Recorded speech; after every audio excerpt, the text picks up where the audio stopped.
ਮਨ ਧਰਿਓ ਇੱਕ ਕਰ ਇੱਕ ਪਛਾਣਿਓ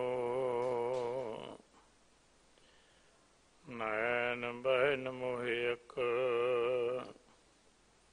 ਇੱਕ ਦੋਹੇ ਠਾਏ ਨਾ ਜਾਣਿਓ ਸੁਪਨ ਇੱਕ ਪਰਤਖ ਇੱਕ ਇਕਸ ਮਹਲੀਨੋ ਤੀਸ ਇੱਕ ਅਰ ਪੰਜ ਸਿਤ 35 ਨਾਖੀਨੋ ਇੱਕ ਹੋ ਜੋ ਲਾਖ ਲੱਖ ਹੋ ਅਲਖ ਹੈ ਇੱਕ ਇੱਕ ਕਰ ਵਰਨਿਓ ਗੁਰ ਅਮਰਦਾਸ ਜਾਲਪ ਭਣੈ ਤੂੰ ਇੱਕ ਲੋੜ ਹੈ ਇੱਕ ਮੰਨਿਓ ਤੇਰੇ ਗੁਣ ਬਹੁਤੇ ਮੈਂ ਇੱਕ ਨ ਜਾਣਿਆ ਮੈਂ ਮੂਰਖ ਕਿਛ ਦੀਜੈ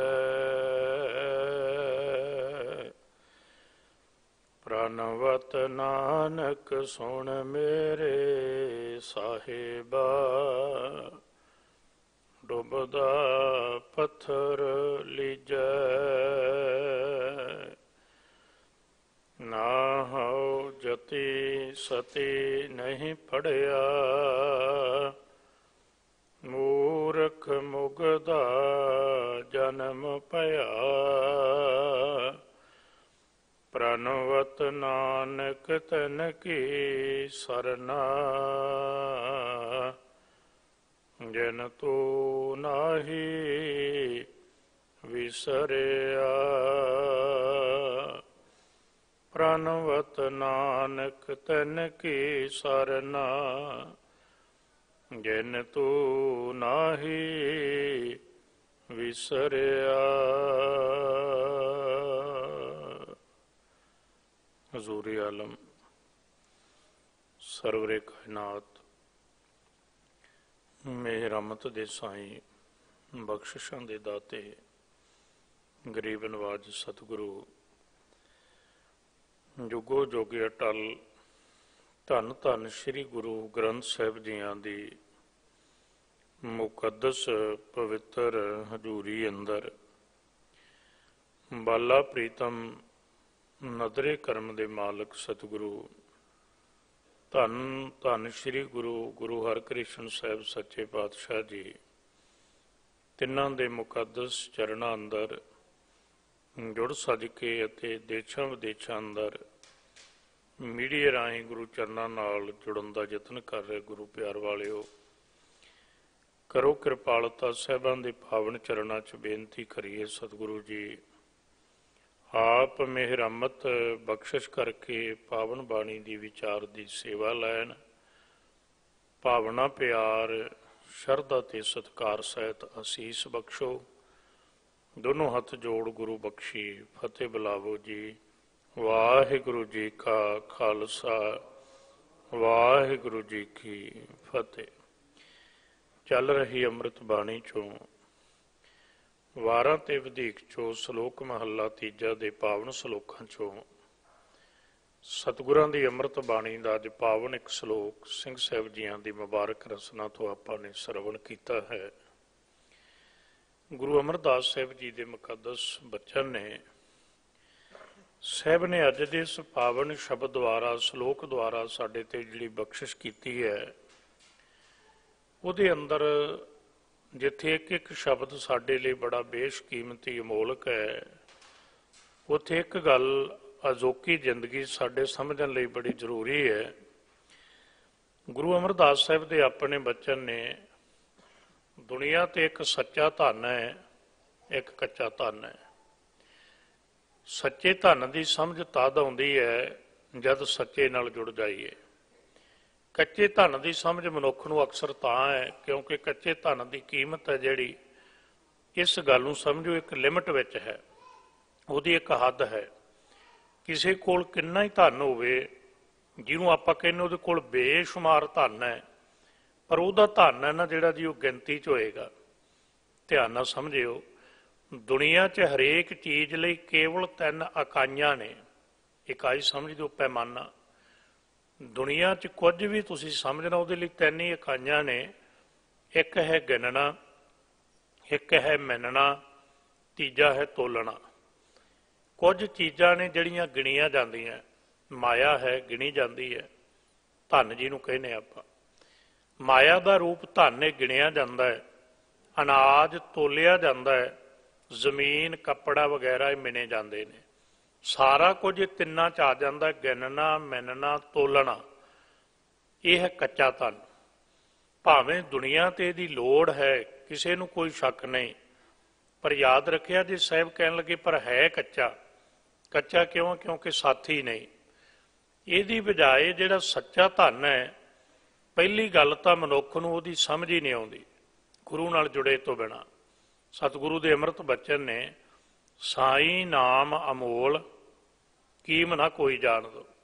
ਕੋਈ ਵਿਰਲਾ ਭਾਗਾਂ ਵਾਲਾ ਇਹਦੀ ਕੀਮਤ ਜਾਣਦਾ ਹੈ। ਜਿੰਨਾ ਭਾਗ ਮਥਾਹੇ ਸੇ ਨਾਨਕ ਹਰ ਰੰਗ ਮਾਣ ਦੋ। ਸੱਚਾ ਧਨ ਮਿਲਦਾ ਕਿੱਥੋਂ ਹੈ? ਗੁਰੂ ਅਮਰਦਾਸ ਸਾਹਿਬ ਜੀ ਦੇ ਆਪਣੇ ਮੁਬਾਰਕ ਬਚਨ ਨੇ, ਕਾਚਾ ਧਨ ਸੰਚ ਹੈ ਮੂਰਖ ਗਵਾਰ, ਮਨਮੁਖ ਭੂਲੇ ਅੰਧ ਗਵਾਰ। ਵਿਖਿਆ ਕਹਿ ਧਨ ਸਦਾ ਦੁੱਖ ਹੋਏ। ਕੱਚਾ ਧਨ। ਵਿਖਿਆ ਕਹਿ ਧਨ ਸਦਾ ਦੁੱਖ ਹੋਏ, ਨਾ ਸਾਥ ਜਾਏ ਨਾ ਪ੍ਰਾਪਤ ਹੋਏ। ਤੇ ਦੂਜੇ ਪਾਸੇ ਕੀ ਹੈ? ਸਾਚਾ ਧਨ ਗੁਰਮਤੀ ਪਾਏ, ਕਾਚਾ ਧਨ ਫੁਨ ਆਵੈ ਜਾਏ। ਕੱਚਾ ਧਨ ਹੈ, ਅੱਜ ਕਿਸੇ ਹੋਰ ਕੋਲ ਹੈ, ਕੱਲ ਕਿਸੇ ਹੋਰ ਕੋਲ ਹੋਏਗਾ। ਅੱਜ ਤੁਹਾਡੇ ਕੋਲ ਹੈ, ਕੱਲ ਨੂੰ ਕੋਈ ਛੀਨ ਵੀ ਸਕਦਾ ਹੈ, ਖੋਹ ਵੀ ਸਕਦਾ ਹੈ, ਕੋਈ ਠੱਗ ਵੀ ਸਕਦਾ ਹੈ, ਤੇ ਸਾਧ ਸੰਗਤ ਜੀ ਕੋਈ ਵਟਾ ਵੀ ਸਕਦਾ ਹੈ। ਪਰ ਜਿਹੜਾ ਨਾਮ ਧਨ ਹੈ ਨਾ, ਸਾਹਿਬ ਕਹਿਣ ਲੱਗੇ ਅਸਲ ਵਿੱਚ ਉਹ ਧਨ ਹੈ ਜਿਹਦੇ ਕਰਕੇ ਜੀਵ ਆਤਮਾ ਤੇ ਮਨ ਅੰਦਰ ਤੋਂ ਅਮੀਰ ਹੁੰਦੇ ਨੇ। ਪਹਿਲੀ ਬੇਨਤੀ ਕੱਚਾ ਧਨ ਤੇ ਸੱਚਾ ਧਨ। ਦੂਜੀ ਬੇਨਤੀ ਜਿਹੜੇ ਆਪਾਂ ਸ਼ਬਦ ਸਮਝੇ ਨੇ, ਕੱਚਾ ਧਨ ਗਿਣਿਆ ਮਿਣਿਆ ਤੋਲਿਆ ਜਾਂਦਾ ਹੈ, ਤੇ ਸੱਚੇ ਧਨ ਲਈ ਥੋੜੀ ਬੇਨਤੀ ਸੁਣਿਓ ਰੱਬੀ ਬਾਣੀ ਚੋਂ। ਧੰਨ ਗੁਰੂ ਅਮਰਦਾਸ ਸਾਹਿਬ ਲਈ ਬਚਨ ਨੇ ਭੱਟ ਸਾਹਿਬਾਨਾਂ ਦੇ। ਕਹਿਣ ਲੱਗੇ ਸਤਿਗੁਰੂ ਬਾਕੀ ਸਭ ਕੁਝ ਗਿਣਿਆ ਮਿਣਿਆ ਤੋਲਿਆ ਜਾਂਦਾ ਹੈ, ਪਰ ਜਿਹੜੀਆਂ ਤੇਰੀਆਂ ਬਖਸ਼ਿਸ਼ਾਂ ਨੇ ਨਾ, ਧਨਵੰਤੀ ਕੌਣ ਹੈ? ਇੱਥੋਂ ਆਪਾਂ ਸ਼ਬਦ ਰੰਭਿਆ ਹੈ। ਧਨਾਸਰੀ ਧਨਵੰਤੀ ਜਾਣੀਐ ਭਾਈ, ਜਾਂ ਸਤਿਗੁਰ ਕੀ ਕਾਰ ਕਮਾਏ। ਸਾਹਿਬ ਕਹਿਣ ਲੱਗੇ ਗੁਰੂ ਅਮਰਦਾਸ ਸਾਹਿਬ, ਜਿਹੜੀਆਂ ਤੇਰੀਆਂ ਬਖਸ਼ਿਸ਼ਾਂ ਨਾ ਉਹ ਗਿਣੀਆਂ ਜਾਣ, ਨਾ ਉਹ ਮਿਣੀਆਂ ਜਾਣ, ਨਾ ਉਹ ਤੋਲੀਆਂ ਜਾਣ। ਘਨ ਹਰ ਬੂੰਦ ਬਸੋਂ ਰੋਮਾਵਲ ਕੁਸਮ ਬਸੰਤ ਗਨੰਤ ਨਾ ਆਵੈ। ਰਵ ਸਸ ਕਰਨ ਉਦਰ ਸਾਗਰ ਕੋ, ਗੰਗ ਤਰੰਗ ਅੰਤ ਕੋ ਪਾਵੈ। ਰੁਦਰ ਧਿਆਨ ਗਿਆਨ ਸਤਿਗੁਰ ਕੈ, ਕਬ ਜਨ ਭਲ ਉਨਹੋਂ ਜੋ ਗਾਵੈ। ਇਹਦੇ 'ਚ 6 ਨੇ ਜੀ, ਸਮਾਂ ਨਹੀਂ ਉਹਨੂੰ ਆਪਾਂ ਵਿਸਤਾਰੀਏ। 6 ਹੀ ਚੀਜ਼ਾਂ ਉਹ ਰੱਖੀਆਂ ਨੇ ਭੱਟ ਸਾਹਿਬਾਨਾਂ ਨੇ, ਜਿਹੜੀਆਂ ਅਪ ਟੂ ਡੇਟ ਅੱਜ ਤੱਕ ਗਿਣੀਆਂ ਮਿਣੀਆਂ ਤੋਲੀਆਂ ਨਹੀਂ ਜਾਂਦੀਆਂ। ਮੀਂਹ ਦੀਆਂ ਕਣੀਆਂ ਕੋਈ ਗਿਣਦਾ ਨਹੀਂ, ਫੁੱਲਾਂ ਦੀ ਸੁਗੰਧੀ ਕੋਈ ਤੋਲਦਾ ਨਹੀਂ। ਘਨ ਹਰ ਬੂੰਦ ਬਸੋ ਰੁਮਾਵਲ, ਕੁਸਮ ਬਸੰਤ ਗਨੰਤ ਨਾ ਆਵੈ। ਬਨਸਪਤੀ ਧਰਤੀ ਤੇ ਕਿੰਨੀ ਹੈ ਗਿਣੀ ਨਹੀਂ ਜਾਂਦੀ। ਮੀਂਹ ਦੀਆਂ ਕਣੀਆਂ ਨਹੀਂ ਗਿਣੀਆਂ ਜਾਂਦੀਆਂ, ਫੁੱਲਾਂ ਦੀ ਸੁਗੰਧੀ ਤੋਲੀ ਨਹੀਂ ਜਾਂਦੀ। 3 ਹੋ ਗਏ। ਰਵ ਸਸ ਕਿਰਨ, ਸੂਰਜ ਤੇ ਚੰਦਰਮਾ ਦੀਆਂ ਕਿਰਨਾਂ ਤੋਂ ਕਿੰਨੀ ਰੋਸ਼ਨੀ ਆਉਂਦੀ ਹੈ ਕੋਈ ਦੱਸ ਸਕਦਾ? ਆਪਣੇ ਘਰ ਕਿੰਨੀ ਲਾਈਟ ਆਉਂਦੀ? ਗੱਲ ਆਉਣੀ ਬਖਸ਼ਿਸ਼ ਤੇ। ਸੱਚਾ ਧਨ ਕੀ ਹੈ? ਧਨਵੰਤੀ ਕੌਣ ਹੈ? ਸਾਹਿਬ ਕਹਿਣ ਲੱਗੇ ਜਿਵੇਂ ਸੰਸਾਰ ਦਾ ਧਨ ਹੈ, ਘਰਾਂ 'ਚ ਲਾਈਟ ਆਪਾਂ ਵਰਤਦੇ ਹਾਂ, ਬਿੱਲ ਆਉਂਦਾ ਨਾ, ਕਿੰਨੇ ਵੋਲਟ ਵਰਤਦੇ ਹਾਂ, ਕਿੰਨੀ ਯੂਨਿਟ ਵਰਤਦੇ ਆ, ਕਿੰਨਾ ਅਸੀਂ ਸਾਡੇ ਘਰ ਦਾ ਲੋਡ ਹੈ, ਸਾਰਾ ਕੁਝ ਸਾਨੂੰ ਪਤਾ ਹੈ। ਪਰ ਸੂਰਜ ਤੋਂ ਅਸੀਂ ਕਿੰਨੀ ਰੋਸ਼ਨੀ ਲੈ ਰਹੇ ਹਾਂ ਕੋਈ ਪਤਾ ਨਹੀਂ। ਚੌਥਾ ਬਚਨ ਕਿਹਾ ਰਵ ਸਸ ਕਿਰਨ ਉਦਰ ਸਾਗਰ ਕੋ, ਸਮੁੰਦਰ ਦੇ ਗਰਭ ਵਿੱਚ ਕੀ ਕੁਝ ਪਿਆ ਅਜੇ ਤੱਕ ਵੀ ਸਾਇੰਸ ਵਿਗਿਆਨ ਨੂੰ ਪਤਾ ਨਹੀਂ। ਰਵ ਸਸ ਕਿਰਨ ਉਦਰ ਸਾਗਰ ਕੋ। 6ਵਾਂ ਬਚਨ ਹੈ ਗੰਗ ਤਰੰਗ, ਗੰਗਾ ਦੀਆਂ ਲਹਿਰਾਂ ਭਾਵ ਨਦੀਆਂ ਦਰਿਆਵਾਂ ਤੇ ਕਿੰਨੀਆਂ ਲਹਿਰਾਂ ਕੋਈ ਨਹੀਂ ਗਿਣ ਸਕਦਾ। ਗੰਗ ਤਰੰਗ ਅੰਤ ਕੋ ਪਾਵੈ। ਪਰ ਬਚਨ ਇਹ ਨੇ, ਖਿਆਲ ਨਾਲ ਸੁਣਿਓ, ਧਿਆਨ ਦੇਣਾ। ਭੱਟ ਸਾਹਿਬਾਨ ਕਹਿਣ ਲੱਗੇ ਸਤਿਗੁਰੂ ਕਿਸੇ ਦਿਨ ਸਮਾਂ ਆਵੇ ਵੀ ਇਹ 6 ਚੀਜ਼ਾਂ ਗਿਣੀਆਂ ਮਿਣੀਆਂ ਤੋਲੀਆਂ ਜਾ ਸਕਦੀਆਂ, ਹੋ ਸਕਦਾ ਹੈ, ਪਰ ਧੰਨ ਗੁਰੂ ਅਮਰਦਾਸ ਸਾਹਿਬ ਭੱਲੇ ਅਮਰਦਾਸ ਗੁਣ ਤੇਰੇ ਤੇਰੀ ਉਪਮਾ ਤੋਹੇ ਬਣਾਵੇ, ਤੇਰੀ ਬਖਸ਼ਿਸ਼ ਨੂੰ ਕੋਈ ਗਿਣ ਮਿਣ ਤੇ ਤੋਲ ਨਹੀਂ ਸਕਦਾ। ਹੁਣ ਖਿਆਲ ਕਰਿਓ ਇਹ ਸੱਚੇ ਧੰਨ ਦੀ ਗੱਲ। ਤੇ ਅੱਜ ਦੇ ਪਾਵਨ ਸ਼ਲੋਕ ਸਾਹਿਬ ਗੁਰੂ ਅਮਰਦਾਸ ਸਾਹਿਬ ਦੇ ਆਪਣੇ ਮੁਕੱਦਸ ਬੋਲ ਨੇ, ਧਨਾਸਰੀ ਧਨਵੰਤੀ ਜਾਣੀਏ ਭਾਈ। ਫਿਰ ਸਮਝਿਓ, ਦੁਨੀਆ ਉਹਨੂੰ ਧਨਵਾਨ ਕਹਿੰਦੀ ਹੈ ਜਿਹਦੇ ਕੋਲੇ ਸੰਸਾਰ ਦਾ ਪਦਾਰਥ ਬਹੁਤ ਹੈ। ਕਿਉਂ? ਕਿਉਂਕਿ ਜਿੰਨਾ ਬੰਦਾ ਸੰਸਾਰ ਦੀ ਕਾਰ ਕਰੇਗਾ, ਕੰਮ ਕਰੇਗਾ, ਕੁਦਰਤੀ ਉਹਦੇ ਕੋਲ ਧਨ ਦੀ ਬਹੁਲਤ ਆ ਜਾਏਗੀ। ਇੱਕ ਦਿਨ ਮਿਹਨਤ ਕਰੇਗਾ, ਉਦਮ ਅੱਗੇ ਲక్ష్ਮੀ ਹੁੰਦੀ, ਧਨ ਆ ਜਾਏਗਾ। ਦੁਨੀਆ ਕੀ ਕਹੇਗੀ? ਬੰਦਾ ਬੜਾ ਧਨਵਾਨ ਹੈ, ਬੰਦਾ ਬੜਾ ਧਨਵੰਤ ਹੈ, ਬੰਦਾ ਬੜਾ ਧਨੀ ਹੈ। ਤੇ ਸਤਿਗੁਰੂ ਕੀ ਕਹਿੰਦੇ ਨੇ? ਸਾਹਿਬ ਕਹਿਣ ਲੱਗੇ ਜੇ ਨਾਮ ਧਨ ਪੱਲੇ ਨਹੀਂ ਨਾ ਦੀ, ਤੇ ਗੁਰੂ ਗ੍ਰੰਥ ਸਾਹਿਬ ਕਹਿੰਦੇ ਕੱਖ ਵੀ ਨਹੀਂ। ਧਨ ਹੈ ਸੰਸਾਰ ਦਾ, ਜਿੰਨੀ ਸੰਸਾਰ ਤੇ ਭੱਜ ਦੌੜ ਕੀਤੀ, ਕਾਰ ਕੀਤੀ, ਸਾਹਿਬ ਕਹਿਣ ਲੱਗੇ ਉਹਨਾਂ ਦੁਨੀਆ ਨੇ ਕਿਹਾ ਧਨਵਾਨ ਹੈ। ਪਰ ਇੱਥੇ ਧਨਵਾਨ ਕਿਹਨੂੰ ਗਿਣਿਆ ਗਿਆ? ਜਾਂ ਸਤਿਗੁਰ ਕੀ ਕਾਰ ਕਮਾਏ। ਜਿਹੜਾ ਸਤਿਗੁਰੂ ਦੀ ਕਾਰ ਕਮਾਉਂਦਾ ਹੈ ਨਾ, ਗੁਰੂ ਦੇ ਦੱਸੇ ਮਾਰਗ ਤੇ ਚੱਲਦਾ ਹੈ, ਉਹਦੇ ਕੋਲੇ ਵੀ ਇੱਕ ਧਨ ਇਕੱਠਾ ਹੁੰਦਾ ਹੈ। ਤੇ ਅਕਸਰ ਉਹ ਧਨ ਜਿਹੜਾ ਨਾ, ਉਹਨਾਂ ਦੋਵਾਂ 'ਚ ਫਰਕ ਹੈ। ਦੁਨੀਆ ਦਾ ਧਨ ਜਿਵੇਂ ਜਿਵੇਂ ਮਨੁੱਖ ਕੋਲ ਆਏਗਾ, ਤੁਸੀਂ ਵੇਖੋਗੇ ਅਕਸਰ ਉਹਦੇ ਜਿਹੜੇ ਦਰਵਾਜ਼ੇ ਨੇ ਨਾ, ਬਾਹਰ ਤੋਂ ਲੈ ਕੇ ਅੰਦਰ ਦੇ, ਉਹ ਬੰਦ ਹੁੰਦੇ ਜਾਣਗੇ। ਧਿਆਨ ਦੇਣਾ, ਇੱਕ ਬੰਦਾ ਆਮ ਹੈ ਕੋਈ ਨਗਰ ਵਿੱਚ, ਉਹਦੇ ਕੋਲ ਜਿਹੜਾ ਮਰਜ਼ੀ ਚਲਾ ਜਾਂਦਾ ਹੈ। ਉਹ ਥੋੜ੍ਹਾ ਜਿਹਾ ਵੱਡਾ ਨੇਤਾ ਬਣਦਾ ਹੈ, ਹੋਰ ਧਨੀ ਹੋ ਗਿਆ, ਧਨਵਾਨ ਬਣ ਗਿਆ, ਅਮੀਰ ਬਣ ਗਿਆ, ਨੇਤਾ ਹੋ ਗਿਆ, ਉਹਦੇ ਦਰਵਾਜ਼ੇ ਹੋਰ ਸੌੜੇ ਹੋ ਗਏ, ਛੋਟੇ ਹੋ ਗਏ। ਇੱਕ ਦਿਨ ਇੰਨਾ ਧਨੀ ਬਣ ਗਿਆ ਵੀ ਜਿਹਨੇ ਆਉਣਾ ਹੈ ਉਹਦੀ ਸਕੈਨਿੰਗ ਹੋ ਕੇ ਅੰਦਰ ਆਉਂਦੀ, ਆਮ ਬੰਦੇ ਲਈ ਦਰਵਾਜ਼ੇ ਹੀ ਬੰਦ ਹੋ ਗਏ, ਬਾਹਰ ਦਾ ਧਨੀ। ਪਰ ਇਹ ਰੱਬ ਦੇ ਨਾਮ ਦਾ ਧਨ ਹੈ ਨਾ ਜਿਹੜਾ ਜੀ, ਤੇ ਸਤਿਗੁਰੂ ਕਹਿਣ ਲੱਗੇ ਇਹ ਅੰਦਰ ਨੂੰ ਵੀ ਇੰਨਾ ਵਿਸ਼ਾਲ ਕਰਦਾ ਹੈ, ਇਹ ਬਾਹਰ ਨੂੰ ਵੀ ਇੰਨਾ ਵਿਸ਼ਾਲ ਕਰਦਾ ਹੈ। ਇਹ ਦਰ ਬਣ ਜਾਂਦਾ ਫਿਰ ਗੁਰੂ ਨਾਨਕ ਦੇ ਦਰ ਵਰਗਾ। ਇੱਥੇ ਕੋਈ ਆਏ ਤੇ ਸਾਧ ਸੰਗਤ ਜੀ ਕਿਸੇ ਨੂੰ ਕੋਈ ਰੋਕ ਨਹੀਂ। ਕਬੀਰ ਜਿਹ ਦਰ ਆਵਤ ਜਾਤਿਓ ਹਟਕੈ ਨਾਹੀ ਕੋਏ, ਸੋ ਦਰ ਕੈਸਾ ਛੋਡੀਏ ਜੋ ਦਰ ਐਸਾ ਹੋਏ।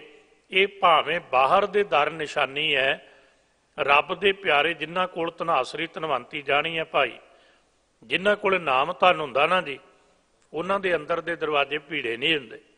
ਮੈਂ ਬੇਨਤੀ ਕਰਦਾ, ਗੁਸਤਾਖੀ ਦੀ ਮਾਫੀ ਮੰਗ ਕੇ, ਧਰਮੀ ਬੰਦੇ ਦਾ ਅੰਦਰ ਬੜਾ ਵਿਸ਼ਾਲ ਹੁੰਦਾ। ਕੱਲ ਵੀ ਬੇਨਤੀ ਕੀਤੀ ਸੀ, ਫਿਰ 2 ਪੁਆਇੰਟ ਸਮਝਿਓ। ਜਿਹੜੇ ਜੰਗ ਕਰਨ ਆਉਂਦੇ ਹੈ ਸ਼ਾਹਜਹਾਨ ਵਰਗੇ, ਸੰਗਤ ਜੀ ਕੋਈ ਆਪਣੇ ਪਰਿਵਾਰ ਤੇ ਹਮਲਾ ਕਰੇ ਤੇ ਯਾਦ ਰੱਖਿਓ ਇੱਕ ਦਿਨ ਉਹਦਾ ਬੱਚਾ ਬਿਮਾਰ ਹੋਵੇ ਨਾ, ਤੇ ਮੈਂ ਕਹਿੰਦਾ ਸਾਡੀ ਵਾਹ ਲੱਗਦੀ ਹੋਏ ਤੇ ਅਸੀਂ ਕਹਾਂਗੇ ਹਸਪਤਾਲ ਵਾਲਿਆਂ ਨੂੰ ਇਹਨੂੰ ਦਾਖਲ ਨਾ ਕਰਿਆ ਦੇ, ਇਹਨੇ ਮੇਰਾ ਬੱਚੇ ਤੇ ਹਮਲਾ ਕੀਤਾ ਸੀ, ਵਾਹ ਲਾਂਗੇ ਅਸੀਂ। ਡਾਕਟਰ ਸਾਡੀ ਅਪਰੋਚ ਵਾਲਾ ਹੋਵੇ, ਅਸੀਂ ਕਦੇ ਇਲਾਜ ਨਹੀਂ ਹੋਣ ਦਿਆਂਗੇ ਜਿਹੜੇ ਸਾਡੇ ਹਾਲਾਤ ਨੇ ਅੱਜ। ਪਰ ਇੱਕ ਪਾਸੇ ਸ਼ਾਹਜਹਾਨ ਹਮਲੇ ਕਰਦਾ ਹੈ ਤੇ ਸ਼ਾਹਜਹਾਨ ਦਾ ਪੁੱਤਰ ਬਿਮਾਰ ਹੁੰਦਾ ਹੈ। ਤੇ ਕਮਾਲ ਦੀ ਗੱਲ ਹੈ, ਸ਼ਾਹਜਹਾਨ ਨੇ ਗੱਲ ਕਹੀ, ਆਗਰੇ ਬੈਠੇ ਆ, ਕਹਿਣ ਲੱਗਾ ਮੇਰੇ ਪੁੱਤਰ ਨੇ ਬਚਣਾ ਨਹੀਂ। ਕਿਉਂ? ਕਹਿਣ ਲੱਗਾ ਮੈਂ ਉਹਨਾਂ ਤੇ ਹਮਲੇ ਕਰਦਾ ਰਿਹਾ ਜਿਨ੍ਹਾਂ ਕੋਲ ਦਵਾਈ ਮਿਲਣੀ ਹੈ। ਤੇ ਅੱਬੂ ਗੰਗੋਹੀ ਵਰਗਿਆਂ ਨੇ ਕਿਹਾ, ਕਹਿਣ ਲੱਗੇ ਉਹ ਦਰ ਤੇਰੇ ਦਰ ਵਰਗਾ ਨਹੀਂ, ਤੇਰਾ ਦਰ ਉਹਨਾਂ ਲੋਕਾਂ ਲਈ ਖੁੱਲ੍ਹਾ ਜਿਹੜੇ ਕੇਵਲ ਤੇਰੇ ਸਰੋਕਾਰ ਵਿੱਚ ਨੇ। ਉਹਨਾਂ ਦਾ ਦਰ ਉਹਨਾਂ ਲੋਕਾਂ ਲਈ ਵੀ ਖੁੱਲ੍ਹਾ ਹੈ ਜਿਨ੍ਹਾਂ ਲਈ ਲੋਕਾਂ ਦੇ ਬੂਹੇ ਬੰਦ ਹੋ ਜਾਂਦੇ ਨੇ, ਉਹ ਸਾਰਿਆਂ ਲਈ ਖੁੱਲ੍ਹਾ ਹੈ। ਤੂੰ ਜਾ ਤੇ ਸਹੀ। ਵੇਖੋ ਨਿਰਵੈਰਤਾ, ਧਨਾਸਰੀ ਧਨਵੰਤੀ ਜਾਣੀ ਹੈ ਭਾਈ, ਇਹ ਦਰ ਐਸਾ ਹੈ ਸਾਧ ਸੰਗਤ ਜੀ, ਇਹ ਸਾਰਿਆਂ ਲਈ ਖੁੱਲ੍ਹਾ ਹੈ। ਐਸੀ ਹੀ ਗੁਰਸਿੱਖ ਦੀ ਅੰਦਰੋਂ ਬਿਰਤੀ ਬਣ ਜਾਂਦੀ ਹੈ, ਉਹ ਅੰਦਰੋਂ ਇੰਨਾ ਅਮੀਰ ਹੋ ਜਾਂਦਾ ਹੈ। ਭਾਈ ਸਾਹਿਬ, ਭਾਈ ਗੁਰਦਾਸ ਸਾਹਿਬ ਤੇ ਇਧਰ ਗੁਰੂ ਗ੍ਰੰਥ ਸਾਹਿਬ ਦੇ ਬਚਨ ਨੇ ਬੜੇ ਪਿਆਰੇ, ਖਿਆਲ ਨਾਲ ਸੁਣਿਓ। ਗੁਰਮੁਖ ਵੈਰ ਵਿਰੋਧ ਗਵਾਵੈ, ਧਨਾਸਰੀ ਧਨਵੰਤੀ ਜਾਣੀ ਹੈ ਭਾਈ ਜਦ ਸਤਿਗੁਰ ਕੀ ਕਾਰ ਕਮਾਏ। ਹੁਣ ਅਗਲੀ ਬੇਨਤੀ ਨਾਲ ਇਹ ਹੈ, ਸਤਿਗੁਰੂ ਦੇ ਅੰਮ੍ਰਿਤ ਬਚਨ ਨੇ ਗੁਰ ਕਹਿਆ ਸਾ ਕਾਰ ਕਮਾਵੋ, ਗੁਰ ਕੀ ਕਰਨੀ ਕਾਹੇ ਧਾਵੋ। ਸਤਿਗੁਰ ਕੀ ਕਾਰ ਕਮਾਏ। ਜਦੋਂ ਅਸੀਂ ਅੰਦਰ ਤੋਂ ਗੁਰੂ ਦੇ ਬਚਨਾਂ ਤੇ ਚੱਲਦੇ ਆ ਨਾ, ਗੁਰੂ ਕੀ ਕਾਰ ਕਮਾਉਣੇ ਆ। ਦੁਨੀਆ ਵਿੱਚ ਧਨ ਬਹੁਤ ਹੋ ਗਿਆ, ਦੁਨੀਆ ਧਨਵਾਨ ਕਹਿੰਦੀ ਹੈ, ਤੇ ਸਤਿਗੁਰੂ ਗੁਰੂ ਗ੍ਰੰਥ ਸਾਹਿਬ ਦੀ ਧਨਵਾਨ ਕਿਹਨੂੰ ਕਹਿੰਦੇ ਨੇ? ਆਪ ਜੀ ਸੁਖਮਨੀ ਸਾਹਿਬ ਦੀ ਮੁਬਾਰਕ ਬਾਣੀ 'ਚ ਬਚਨ ਪੜ੍ਹਦੇ ਹੋ, ਰਾਮ ਨਾਮ ਜੋ ਕਰਹਿ ਵਿਚਾਰ ਸੇ ਧਨਵੰਤ ਗਣੀ ਸੰਸਾਰ। ਗਣੀ ਦਾ ਅਰਥ ਹੈ ਗਿਣੋ, ਕਾਊਂਟ ਕਰੋ।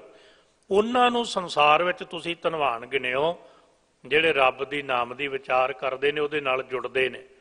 ਇਸ ਲਈ ਸਾਹਿਬ ਕਹਿਣ ਲੱਗੇ ਇੱਥੇ ਧਨਾਸਰੀ ਧਨ ਵਰਸ਼ਿਆ ਦਾ ਵੀ ਅਰਥ ਹੈ, ਧਨਾਸਰੀ ਰਾਗਣੀ ਦਾ ਵੀ ਅਰਥ ਹੈ। ਸਾਹਿਬ ਕਹਿਣ ਲੱਗੇ ਉਹੀ ਜੀਵ ਆਤਮਾ ਧਨਵੰਤੀ ਹੈ, ਧਨ ਵਾਲੀ ਹੈ, ਭਾਗਾਂ ਵਾਲੀ ਹੈ, ਚੰਗੇ ਕਰਮਾਂ ਵਾਲੀ ਹੈ। ਕਿਹੜੀ ਜੀ? ਜਦ ਸਤਿਗੁਰ ਕੀ ਕਾਰ ਕਮਾਏ। ਜਿਹੜੀ ਜੀਵ ਆਤਮਾ ਗੁਰੂ ਦੀ ਕਾਰ ਕਮਾਉਂਦੀ ਹੈ ਤੇ ਜਿਹੜੀ ਗੁਰੂ ਦੀ ਕਾਰ ਤੋਂ ਹਟ ਜਾਂਦੀ ਹੈ ਨਾ, ਸਾਹਿਬ ਕਹਿੰਦੇ ਉਹ ਦੁੱਖ ਪਾਉਂਦੀ ਹੈ। ਬਾਹਰੀ ਤੌਰ ਤੇ ਵੀ ਆਪਾਂ ਵੇਖੋ, ਧੀ ਪੁੱਤ ਬੱਚਾ ਹੋਵੇ ਜਿਹੜਾ ਮਾਤਾ ਪਿਤਾ ਦੀ ਕਾਰ ਵਿੱਚ ਚੱਲੇ ਉਹ ਖੁਸ਼ੀ ਪ੍ਰਾਪਤ ਕਰਦਾ ਹੈ।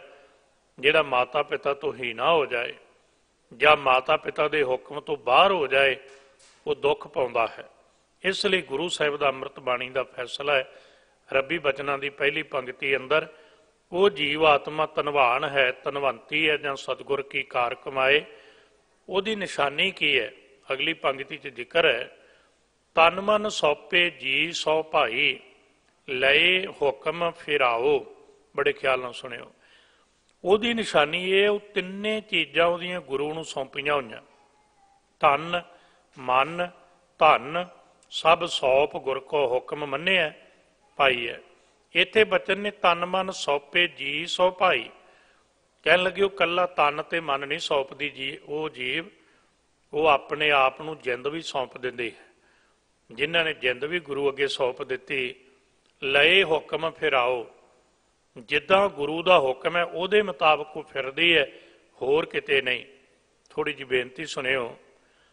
ਧੰਨ ਗੁਰੂ ਨਾਨਕ ਸਾਹਿਬ ਸੱਚੇ ਪਾਤਸ਼ਾਹ ਇਤਿਹਾਸ ਕਹਿੰਦਾ ਰਾਵੀ ਤੇ ਇਸ਼ਨਾਨ ਕਰਦੇ ਨੇ, ਲਏ ਹੁਕਮ ਫਿਰਾਓ। ਜਦੋਂ ਇਸ਼ਨਾਨ ਕਰਦੇ ਆ ਰਾਵੀ ਤੇ ਇੱਕੋ ਦਮ ਬਾਰਿਸ਼ ਹੋਈ ਨਾ, ਤੇ ਇਤਿਹਾਸ ਕਹਿੰਦਾ ਗੁਰੂ ਨਾਨਕ ਸਾਹਿਬ ਦੇ ਜਿਹੜੇ ਬਸਤਰ ਨੇ ਨਾ, ਕੱਪੜੇ ਨੇ, ਉਹ ਬਾਬੇ ਲਹਿਣੇ ਨੇ ਫੜੇ ਹੋਏ ਨੇ, ਲਏ ਹੁਕਮ ਫਿਰਾਓ। ਤੇ ਬਾਬਾ ਲਹਿਣਾ ਜੀ ਦੇ ਕੋਲ ਕੱਪੜੇ ਨੇ, ਕੁਝ ਸਿੱਖ ਵੀ ਨਾਲ ਨੇ। ਇਹ ਹੈ ਅਵਸਥਾ ਦੀ ਖੇਡ, ਤਨ ਮਨ ਸੌਪੇ ਜੀ ਸੋ ਭਾਈ ਲਏ ਹੁਕਮ ਫਿਰਾਓ। ਜਿੰਨੇ ਨਾਲ ਸਿੱਖ ਨੇ, ਮੈਂ ਹੈਰਾਨ ਆ ਵੀ ਇਤਿਹਾਸ ਨੂੰ ਪੜ੍ਹੋਗੇ, ਧੰਨ ਬਾਬਾ ਬੁੱਢਾ ਸਾਹਿਬ ਵੀ ਨਾਲ ਨੇ। ਜਦੋਂ ਇੱਕਦਮ ਬਾਰਿਸ਼ ਹੋਈ, ਜਿਹਨੂੰ ਆਪਾਂ ਪੰਜਾਬੀ 'ਚ ਗੜੇ ਕਾਕੜੇ ਸ਼ਬਦ ਵਰਤਦੇ ਆ ਨਾ, ਢੇਲੇ ਸ਼ਬਦ ਵਰਤਦੇ ਆ, ਇਹ ਜਦੋਂ ਗੜੇ ਪੈਣ ਲੱਗੇ ਤੇ ਮੋਟੇ ਗੜੇ ਹੋਣ ਕਰਕੇ ਉਹ ਤੋਂ ਬਚਣ ਲਈ ਸਾਰੇ ਦਰਖਤਾਂ ਦੇ ਕੋਲ ਚਲੇ ਗਏ। ਰਾਵੀ ਦੇ ਕਿਨਾਰੇ ਬਾਬਾ ਲਹਿਣਾ ਜੀ ਕੱਪੜੇ ਫੜ ਕੇ, ਗੁਰੂ ਨਾਨਕ ਸਾਹਿਬ ਦੇ ਬਸਤਰ ਫੜ ਕੇ ਖੜੇ ਹੈ। ਗੁਰੂ ਸਾਹਿਬ ਇਸ਼ਨਾਨ ਕਰਦੇ ਆ, ਸਮਝਿਓ ਗੜੇ ਪੈ, ਸਾਰੇ ਦਰਖਤਾਂ ਦੇ ਆਸਰੇ ਚਲੇ ਗਏ। ਜਦੋਂ ਇਸ਼ਨਾਨ ਹੋਇਆ ਨਾ ਤੇ ਮਾਇਆ ਫੇਰੀ ਸੀ, ਮਾਲਕ ਨੇ ਕਲਾ ਵਰਤਾਈ ਸੀ, ਬਾਰਿਸ਼ ਬੰਦ ਹੋ ਗਈ, ਗੁਰੂ ਨਾਨਕ ਸਾਹਿਬ ਬਾਹਰ ਆ ਗਏ।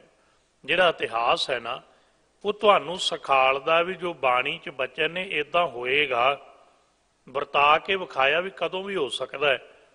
ਤੇ ਕੁਝ ਉਹਨੂੰ ਕਮਾ ਲੈਂਦੇ ਨੇ, ਕੁਝ ਉਹਦੇ ਤੋਂ ਡੋਲ ਜਾਂਦੇ ਨੇ, ਤੇ ਬਚਦੇ ਉਹ ਨੇ ਜਿਹੜੇ ਗੁਰੂ ਦੇ ਭਰੋਸੇ ਰਹਿ ਕੇ ਅਰਦਾਸਾਂ ਕਰਦੇ ਨੇ, ਕੇਵਲ ਉਹਨੂੰ ਸਰੈਂਡਰ ਕਰਕੇ ਜਿਉਂਦੇ ਨੇ, ਸਮਰਪਿਤ ਹੋ ਕੇ ਜਿਉਂਦੇ ਨੇ। ਬਾਬਾ ਲਹਿਣਾ ਜੀ ਦੇ ਕੋਲ ਗੁਰੂ ਨਾਨਕ ਸਾਹਿਬ ਆਏ, ਧਿਆਨ ਦੇਣਾ। ਤੇ ਬਾਬਾ ਲਹਿਣਾ ਜੀ ਤੋਂ ਬਸਤਰ ਲੈ ਕੇ ਓੜ ਲੈ, ਪਹਿਨ ਲੈ। ਬਸਤਰ ਪਹਿਣ ਦੇ ਇੱਕ ਗੱਲ ਕਹੀ ਗੁਰੂ ਨਾਨਕ ਸਾਹਿਬ ਨੇ, ਬਚਨ ਕੀਤਾ, ਕਹਿਣ ਲੱਗੇ ਲਹਿਣਿਆ, ਇੰਨੀ ਬਾਰਿਸ਼ ਹੋਈ, ਗੜੇ ਪੈ, ਸਾਰੇ ਦਰਖਤਾਂ ਦੇ ਆਸਰੇ ਵਿੱਚ ਚਲੇ ਗਏ, ਲਏ ਹੁਕਮ ਫਿਰਾਓ। ਕਹਿਣ ਲੱਗੇ ਤੂੰ ਵੀ ਕਿਤੇ ਪਾਸੇ ਹੋ ਜਾਣਾ ਸੀ, ਫਿਰ ਕੇ ਉਧਰ ਹੋ ਜਾਣਾ ਸੀ, ਤੂੰ ਵੀ ਕਿਸੇ ਦਰਖਤ ਦਾ ਆਸਰਾ ਲੈ ਲੈਣਾ ਸੀ। ਜਦੋਂ ਬਾਰਿਸ਼ ਬੰਦ ਹੋ ਗਈ, ਉਹਨੂੰ ਸਾਰੇ ਕੋਲ ਆ ਗਏ ਸੀ। ਜਦੋਂ ਇਹ ਸ਼ਬਦ ਕਹਿਣਾ ਗੁਰੂ ਨਾਨਕ ਸਾਹਿਬ ਨੇ, ਇਤਿਹਾਸ ਕਹਿੰਦਾ ਬਾਬੇ ਲਹਿਣੇ ਨੇ ਹੱਥ ਜੋੜ ਲੈ, ਨੀਵੀਂ ਪਾ ਲਈ। ਗੁਰੂ ਨਾਨਕ ਸਾਹਿਬ ਨੇ ਦੂਜੀ ਵਾਰ ਬਚਨ ਕੀਤਾ, ਕਹਿਣ ਲੱਗੇ ਲਹਿਣਿਆ ਜੋ ਅਸੀਂ ਕਿਹਾ ਸੁਣਿਆ ਨਹੀਂ? ਕਹਿਣ ਲੱਗਾ ਜੀ ਸੁਣ ਗਿਆ। ਕਹਿਣ ਲੱਗੇ ਫਿਰ ਤੈਨੂੰ ਬਚਨ ਕੀਤਾ ਵੀ ਆਪਣੀ ਮੱਤ ਵੀ ਵਰਤਣੀ ਸੀ। ਦੇਖਿਓ ਧਿਆਨ ਦਿਓ, ਆਪਣੀ ਮੱਤ ਵਰਤਣੀ ਸੀ। ਜਦੋਂ ਗੜੇ ਪਏ ਐ, ਦੂਜਿਆਂ ਨੇ ਦਰਖਤਾਂ ਦਾ ਆਸਰਾ ਲੈ ਲਿਆ, ਤੂੰ ਵੀ ਕੋਈ ਆਸਰਾ ਲੈਂਦਾ, ਇਹ ਥਾਂ ਤੋਂ ਫਿਰਦਾ ਤੇ ਉੱਥੇ ਚਲਾ ਜਾਂਦਾ, ਤੂੰ ਵੀ ਬਾਰਿਸ਼ ਤੋਂ ਇਹਨਾਂ ਗੜਿਆਂ ਤੋਂ ਬਚ ਰਹਿੰਦਾ। ਤੂੰ ਆਪਣੀ ਵੀ ਮੱਤ ਵਰਤਣੀ ਸੀ। ਜਦੋਂ ਤੂੰ ਆਇਆ ਕਦੇ ਆਪਣੀ ਸੋਚ ਵਰਤਦਾ ਹੀ ਨਹੀਂ, ਤੇ ਕਹਿੰਦੇ ਬਾਬੇ ਲਹਿਣੇ ਦੀਆਂ ਅੱਖਾਂ 'ਚੋਂ ਹੰਝੂ ਆ ਗਏ। ਕੋਲ ਵਾਲਿਆਂ ਸੋਚਿਆ ਗੱਲ ਬੜੀ ਛੋਟੀ ਹੈ, ਅੱਖਾਂ ਕਿਉਂ ਭਰ ਆਏ? ਤੇ ਕਹਿਣ ਲੱਗੇ, ਬਾਬੇ ਲਹਿਣੇ ਨੇ ਹੱਥ ਜੋੜ ਕੇ ਸ਼ਬਦ ਕਹੇ, ਸਤਿਗੁਰੂ ਆਪਣੀ ਮੱਤ ਵਰਤੀ ਤੇ ਸੰਸਾਰ ਦਾ ਵਪਾਰ ਕੀਤਾ, ਤਰੱਕੀ ਕੀਤੀ। ਜਿੱਦੇ ਤੋਂ ਤੇਰੇ ਚਰਨਾਂ 'ਚ ਆਇਆ ਉਹਦੇ ਤੋਂ ਕੇਵਲ ਇੱਕ ਗੱਲ ਸਿੱਖੀ ਹੈ, ਤੇਰੇ ਹੁਕਮ ਵਿੱਚ, ਤੇਰੇ ਭਾਣੇ ਵਿੱਚ, ਤੇਰੇ ਬਚਨ ਵਿੱਚ ਫਿਰਨਾ। ਤੇ ਜਿਹੜੇ ਸ਼ਬਦ ਤੁਸੀਂ ਕਹੇ ਨੇ ਨਾ ਕਿ ਤੂੰ ਵੀ ਕਿਸੇ ਦਰਖਤ ਦਾ ਆਸਰਾ ਲੈਣਾ ਸੀ, ਉਹਦੇ ਬੇਨਤੀ ਕੀਤੀ, ਸਤਿਗੁਰੂ ਜਿੱਦਾਂ ਦਾ ਤੇਰਾ ਆਸਰਾ ਤੱਕਿਆ ਉਦੋਂ ਦੇ ਦੁਨੀਆ ਦੇ ਆਸਰੇ ਛੱਡ ਦਿੱਤੇ। ਜਿਨ੍ਹਾਂ ਨੂੰ ਦਰਖਤਾਂ ਦਾ ਆਸਰਾ ਸੀ ਉਹ ਦਰਖਤਾਂ ਕੋਲ ਚਲੇ ਗਏ। ਤੇਰੇ ਚਰਨਾਂ ਦਾ ਆਸਰਾ ਦਰਖਤ ਤੋਂ ਵੱਡਾ ਹੈ, ਫਿਰ ਤੇਰੇ ਚਰਨ ਛੱਡ ਕੇ ਦਰਖਤਾਂ ਕੋਲ ਜਾਣ ਦੀ ਕੀ ਲੋੜ ਹੈ? ਲਏ ਹੁਕਮ ਫਿਰ ਆਓ। ਤੇ ਇਤਿਹਾਸ ਕਹਿੰਦਾ ਜੀ, ਮੇਰੇ ਜਾਂ ਤੁਹਾਡੇ ਬੋਲ ਨਹੀਂ, ਬਾਬੇ ਲਹਿਣੇ ਨੂੰ ਛਾਤੀ ਨਾਲ ਲਾਇਆ। ਗੁਰੂ ਨਾਨਕ ਸਾਹਿਬ ਨੇ ਸ਼ਬਦ ਕਹੇ, ਰੱਬੀ ਬਾਣੀ 'ਚ ਰਾਮ ਕਲੀ ਕੀ ਵਾਰ 'ਚ ਵੀ ਬਚਨ ਨੇ ਨਾ। ਕਹਿਣ ਲੱਗੇ, ਲਹਿਣਿਆ ਜੇ ਤੇਰਾ ਸਾਡੇ ਬਿਨਾਂ ਕੋਈ ਆਸਰਾ ਨਹੀਂ, ਫਿਰ ਸਾਡਾ ਤੇਰੇ ਬਿਨਾਂ ਕੋਈ ਟਿਕਾਣਾ ਨਹੀਂ। ਕਮਾਲ ਦੇ ਬਚਨ ਨੇ। ਤੇ ਗੁਰੂ ਗ੍ਰੰਥ ਸਾਹਿਬ ਦੇ ਬਚਨ ਨੇ, ਸਿੱਖਾਂ ਪੁੱਤਰਾਂ ਘੋਖ ਕੇ ਸੰਭ ਉਮਤ ਵੇਖੋ ਕਿਉਣ, ਜਾਂ ਸਦੋਸ ਤਾਂ ਲਹਿਣਾ ਟਿਕੇ ਹੋਣ। ਲਏ ਹੁਕਮ ਫਿਰਾਓ। ਦੂਜੀ ਬੇਨਤੀ ਬੜੇ ਖਿਆਲ ਨਾਲ, ਇੱਕ ਵਾਰ ਧੰਨ ਗੁਰੂ ਨਾਨਕ ਸਾਹਿਬ ਸੱਚੇ ਪਾਤਸ਼ਾਹ ਨੇ ਬਚਨ ਕਹੇ। ਕਹਿਣ ਲੱਗੇ, ਬੜਾ ਪਿਆਰਾ ਇਤਿਹਾਸਿਕ ਘਟਨਾਕ੍ਰਮ ਹੈ। ਕਹਿਣ ਲੱਗੇ, ਲਹਿਣਿਆ ਜਦੋਂ ਤੂੰ ਘਰੋਂ ਆਇਆ ਕਦੇ ਫੇਰੀ ਨਹੀਂ ਪਾਈ। ਧਿਆਨ ਦੇਣਾ ਜੀ, ਤਨ ਮਨ ਸੌਪੇ ਜੀ ਸੋ ਭਾਈ, ਲਏ ਹੁਕਮ ਫਿਰਾਓ। ਕਹਿਣ ਲੱਗੇ, ਲਹਿਣਿਆ ਇੱਕ ਕੰਮ ਕਰ, ਆਪਣੇ ਘਰ ਫੇਰੀ ਲਾ ਕੇ ਆ, ਘਰਦਿਆਂ ਦੀ ਖਬਰਸਾਰ ਲੈ ਆ। ਹੁਣ ਗੁਰੂ ਨੇ ਹੁਕਮ ਕੀਤਾ ਇਹ ਤੇ ਕਹਿਣਾ ਨਹੀਂ ਵੀ ਜਾਣਾ ਨਹੀਂ, ਜੋ ਹੁਕਮ ਕੀਤਾ ਸੱਤ ਹੈ। ਕਹਿਣ ਲੱਗਾ ਜੀ, ਸੱਤ ਬਚਨ। ਚੱਲ ਗੁਰੂ ਨਾਨਕ ਸਾਹਿਬ ਦੇ ਇਤਿਹਾਸ ਕਹਿੰਦੇ ਬਖਸ਼ਿਸ਼ ਕੀਤੀ ਹੈ। ਕਹਿਣ ਲੱਗੇ, ਚੱਲ ਤੈਨੂੰ ਥੋੜੀ ਦੂਰ ਤੱਕ ਤੋਰ ਕੇ ਆਈ। ਜਿੱਦੇ ਆਇਆ ਸੀ ਅੱਗੋਂ ਲੈਣ ਆਏ ਆ, ਅੱਜ ਜਾਣਾ ਤੇ ਚਲੋ ਤੋਰ ਕੇ ਆਈਏ। ਕਹਿੰਦੇ 2-4 ਸਿੱਖ ਨਾਲ ਲੈ ਕਰਤਾਰਪੁਰ ਸਾਹਿਬ ਤੋਂ ਬਾਹਰ ਤੱਕ ਬਾਬੇ ਲਹਿਣੇ ਨੂੰ ਵਿਦਾ ਕੀਤਾ। ਤੇ ਜਦੋਂ ਲਹਿਣੇ ਨੂੰ ਵਿਦਾ ਕਰਨਾ ਨਾ, ਤੇ ਸਤਿਗੁਰੂ ਦੇ ਚਰਨਾਂ 'ਚ ਮਸਤਕ ਰੱਖਿਆ। ਗੁਰੂ ਨੇ ਸਮਰੱਥ ਸਤਿਗੁਰੂ ਨੇ ਸਿਰ ਤੇ ਹੱਥ ਰੱਖਿਆ, ਲਏ ਹੁਕਮ ਫਿਰਾਓ। ਕਹਿਣ ਲੱਗਾ, ਸਤਿਗੁਰੂ ਜਾਵਾਂ? ਕਹਿਣ ਲੱਗੇ, ਹਾਂ ਜਾਓ। ਤੁਰਨ ਲੱਗਾ, ਫਿਰ ਮੱਥਾ ਟੇਕਿਆ। ਸਾਹਿਬ ਸਤਿਗੁਰੂ ਨੇ ਫਿਰ ਸਿਰ ਤੇ ਹੱਥ ਰੱਖਿਆ। ਕਹਿਣ ਲੱਗਾ, ਜੀ ਜਾਵਾਂ? ਸਾਹਿਬ ਕਹਿਣ ਲੱਗੇ, ਜਾਓ। ਇਤਿਹਾਸ ਕਹਿੰਦਾ ਤੁਰੇ ਨਹੀਂ। ਗੁਰੂ ਨਾਨਕ ਸਾਹਿਬ ਨੇ ਬਚਨ ਕਹਿ ਕੇ ਮੁਸਕਰਾ ਕੇ ਕਹਿੰਦੇ, ਲਹਿਣਿਆ ਪੁੱਛ ਲੈਣਾ ਵੀ ਜਾਵਾਂ, ਜਾਂਦਾ ਨਹੀਂ, ਲਏ ਹੁਕਮ ਫਿਰਾਓ। ਕਹਿਣ ਲੱਗਾ, ਸਤਿਗੁਰੂ ਮੈਂ ਤਾਂ ਨਹੀਂ ਜਾਂਦਾ, ਤੁਸੀਂ ਇਕੱਲਾ ਜਾਣ ਦਾ ਹੀ ਦੱਸਿਆ, ਆਉਣ ਦਾ ਤੇ ਦੱਸਦੇ ਹੀ ਨਹੀਂ, ਆਉਣਾ ਕਦੋਂ ਹੈ? ਆਉਣਾ ਵੀ ਤੇ ਹੈ ਨਾ। ਸਾਹਿਬ ਨੇ ਬਚਨ ਕਹਿਣ ਲੱਗੇ, ਲਹਿਣਿਆ ਜਦੋਂ ਤੇਰਾ ਖਿਆਲ ਕਰੇ, ਜਦੋਂ ਤੇਰਾ ਮਨ ਕਰੇ, ਜਦੋਂ ਤੇਰੇ ਅੰਦਰੋਂ ਖਿੱਚ ਪਏ ਉਦੋਂ ਆ ਜਾਈ। ਕੋਈ ਸਮਾਂ ਨਹੀਂ ਨਿਰਧਾਰਤ, ਲੰਮੇ ਟਾਈਮ ਬਾਅਦ ਜਾਣਾ ਨਾ। ਸਿੱਖ ਨਾਲ ਨੇ ਗੁਰੂ ਸਾਹਿਬ ਤੇ ਬਾਬਾ ਲਹਿਣਾ ਤੇ ਜਾਣਦੇ ਨੇ ਖੇਡ ਕੀ ਵਰਤ ਰਹੀ। ਸਮਝਾਉਣਾ ਤੇ ਸਿੱਖੀ ਨੂੰ ਹੈ। ਯਾਦ ਰੱਖਿਆ, ਜੇ ਜੋਤ ਦਾ ਫੈਸਲਾ ਤੇ ਪਹਿਲੇ ਦਿਨ ਹੋ ਗਿਆ ਨਾ, ਤੂੰ ਲੈਣਾ ਅਸੀਂ ਦੇਣਾ। ਇਹ ਤਾਂ ਜੁਗਤ ਸਿਖਾਈ ਜਾ ਰਹੀ ਹੈ, ਵਰਤਣਾ ਕਿਵੇਂ ਸਿੱਖੀ ਅੰਦਰ। ਇਹ ਜਦੋਂ ਸ਼ਬਦ ਕਹਿ ਦੱਸਿਆ ਨਹੀਂ ਕਦੋਂ ਆਉਣਾ। ਕਹਿਣ ਲੱਗੇ, ਜਦੋਂ ਖਿੱਚ ਪਵੇ, ਜਦੋਂ ਪ੍ਰੇਮ ਦੀ ਖਿੱਚ ਬਣੀ, ਜਦੋਂ ਦਿਲ ਕਰੇ ਆ ਜਾਈ, ਕੋਈ ਸਮੇਂ ਦੀ ਪਾਬੰਦੀ ਨਹੀਂ। ਕਹਿਣ ਲੱਗਾ, ਜੀ ਪੱਕਾ? ਕਹਿਣ ਲੱਗੇ, ਹਾਂ। ਤੀਜੀ ਵਾਰ ਮੱਥਾ ਟੇਕਿਆ ਜੀ, ਤਨ ਮਨ ਸੌਪੇ ਜੀ ਸੋ ਭਾਈ, ਲਏ ਹੁਕਮ ਫਿਰਾਓ। ਤੇ ਕਹਿਣ ਲੱਗੇ, ਤੁਰ ਗਏ। ਜਿੱਥੋਂ ਤੱਕ ਜਾਂਦੇ ਰਹੇ, ਵਾਪਸ ਮੁੜ ਮੁੜ ਕੇ ਸਤਿਗੁਰੂ ਦੇ ਦਰਸ਼ਨ ਕਰਦੇ ਨੇ। ਸੁਣਿਓ, ਕੁਝ ਟਾਈਮ ਬਾਅਦ ਜਦੋਂ ਅੱਖਾਂ ਤੋਂ ਓਝਲ ਹੋ ਗਏ ਨਾ, ਧੰਨ ਗੁਰੂ ਨਾਨਕ ਸਾਹਿਬ ਸੇਵਕਾਂ ਸਿੱਖਾਂ ਦੇ ਨਾਲ ਕੁਝ ਟਾਈਮ ਉੱਥੇ ਬੈਠੇ ਰਹੇ। ਕੁਝ ਟਾਈਮ ਰੱਬੀ ਗੁਣ ਗਾਏ, ਸਤਸੰਗਤ ਕੀਤੀ। ਤੇ ਕਹਿਣ ਲੱਗੇ, ਜਦੋਂ ਸਤਿਗੁਰੂ ਪਰਤੇ ਨਾ ਜੀ ਤੀਜੇ ਪਹਿਰ ਦਿਨ ਦੇ, ਤੇ ਇਧਰੋਂ ਆਏ ਜਦੋਂ ਕਰਤਾਰਪੁਰ ਧਰਮਸ਼ਾਲ, ਅੱਗੇ ਪਤਾ ਕੀ ਵੇਖਿਆ? ਅੱਗੇ ਬਾਬਾ ਲਹਿਣਾ ਗੁਰੂ ਨਾਨਕ ਸਾਹਿਬ ਦੇ ਜਿੱਥੇ ਲੇਟਣ ਦੀ ਜਗ੍ਹਾ, ਸੌਣ ਦੀ ਜਗ੍ਹਾ, ਉਹ ਬਿਸਤਰੇ ਦੀ ਝਾੜਨ ਦੀ ਸੇਵਾ ਕਰ ਰਹੇ ਨੇ। ਬਾਬਾ ਲਹਿਣਾ ਤੇ ਉੱਥੇ ਹੀ ਨੇ। ਇਤਿਹਾਸ ਕਬੂਲ ਹੈ। ਕਹਿਣ ਲੱਗੇ, ਗੁਰੂ ਨਾਨਕ ਸਾਹਿਬ ਨੇ ਬਚਨ ਕਿਹਾ। ਕਹਿਣ ਲੱਗੇ, ਲਹਿਣਿਆ ਤੈਨੂੰ ਤੇ ਕਿਹਾ ਸੀ ਤੂੰ ਘਰ ਦੀ ਖਬਰਸਾਰ ਲੈ ਕੇ ਆ, ਲਏ ਹੁਕਮ ਫਿਰਾਓ। ਸਮਝ ਆ ਜਾਏ ਇਤਿਹਾਸਿਕ ਘਟਨਾਕ੍ਰਮ ਤੋਂ। ਤੈਨੂੰ ਕਿਹਾ ਸੀ ਘਰ ਦੀ ਖਬਰਸਾਰ ਲੈ ਕੇ ਆ, ਤੂੰ ਫੇਰ ਇੱਥੇ ਆ ਗਿਆ।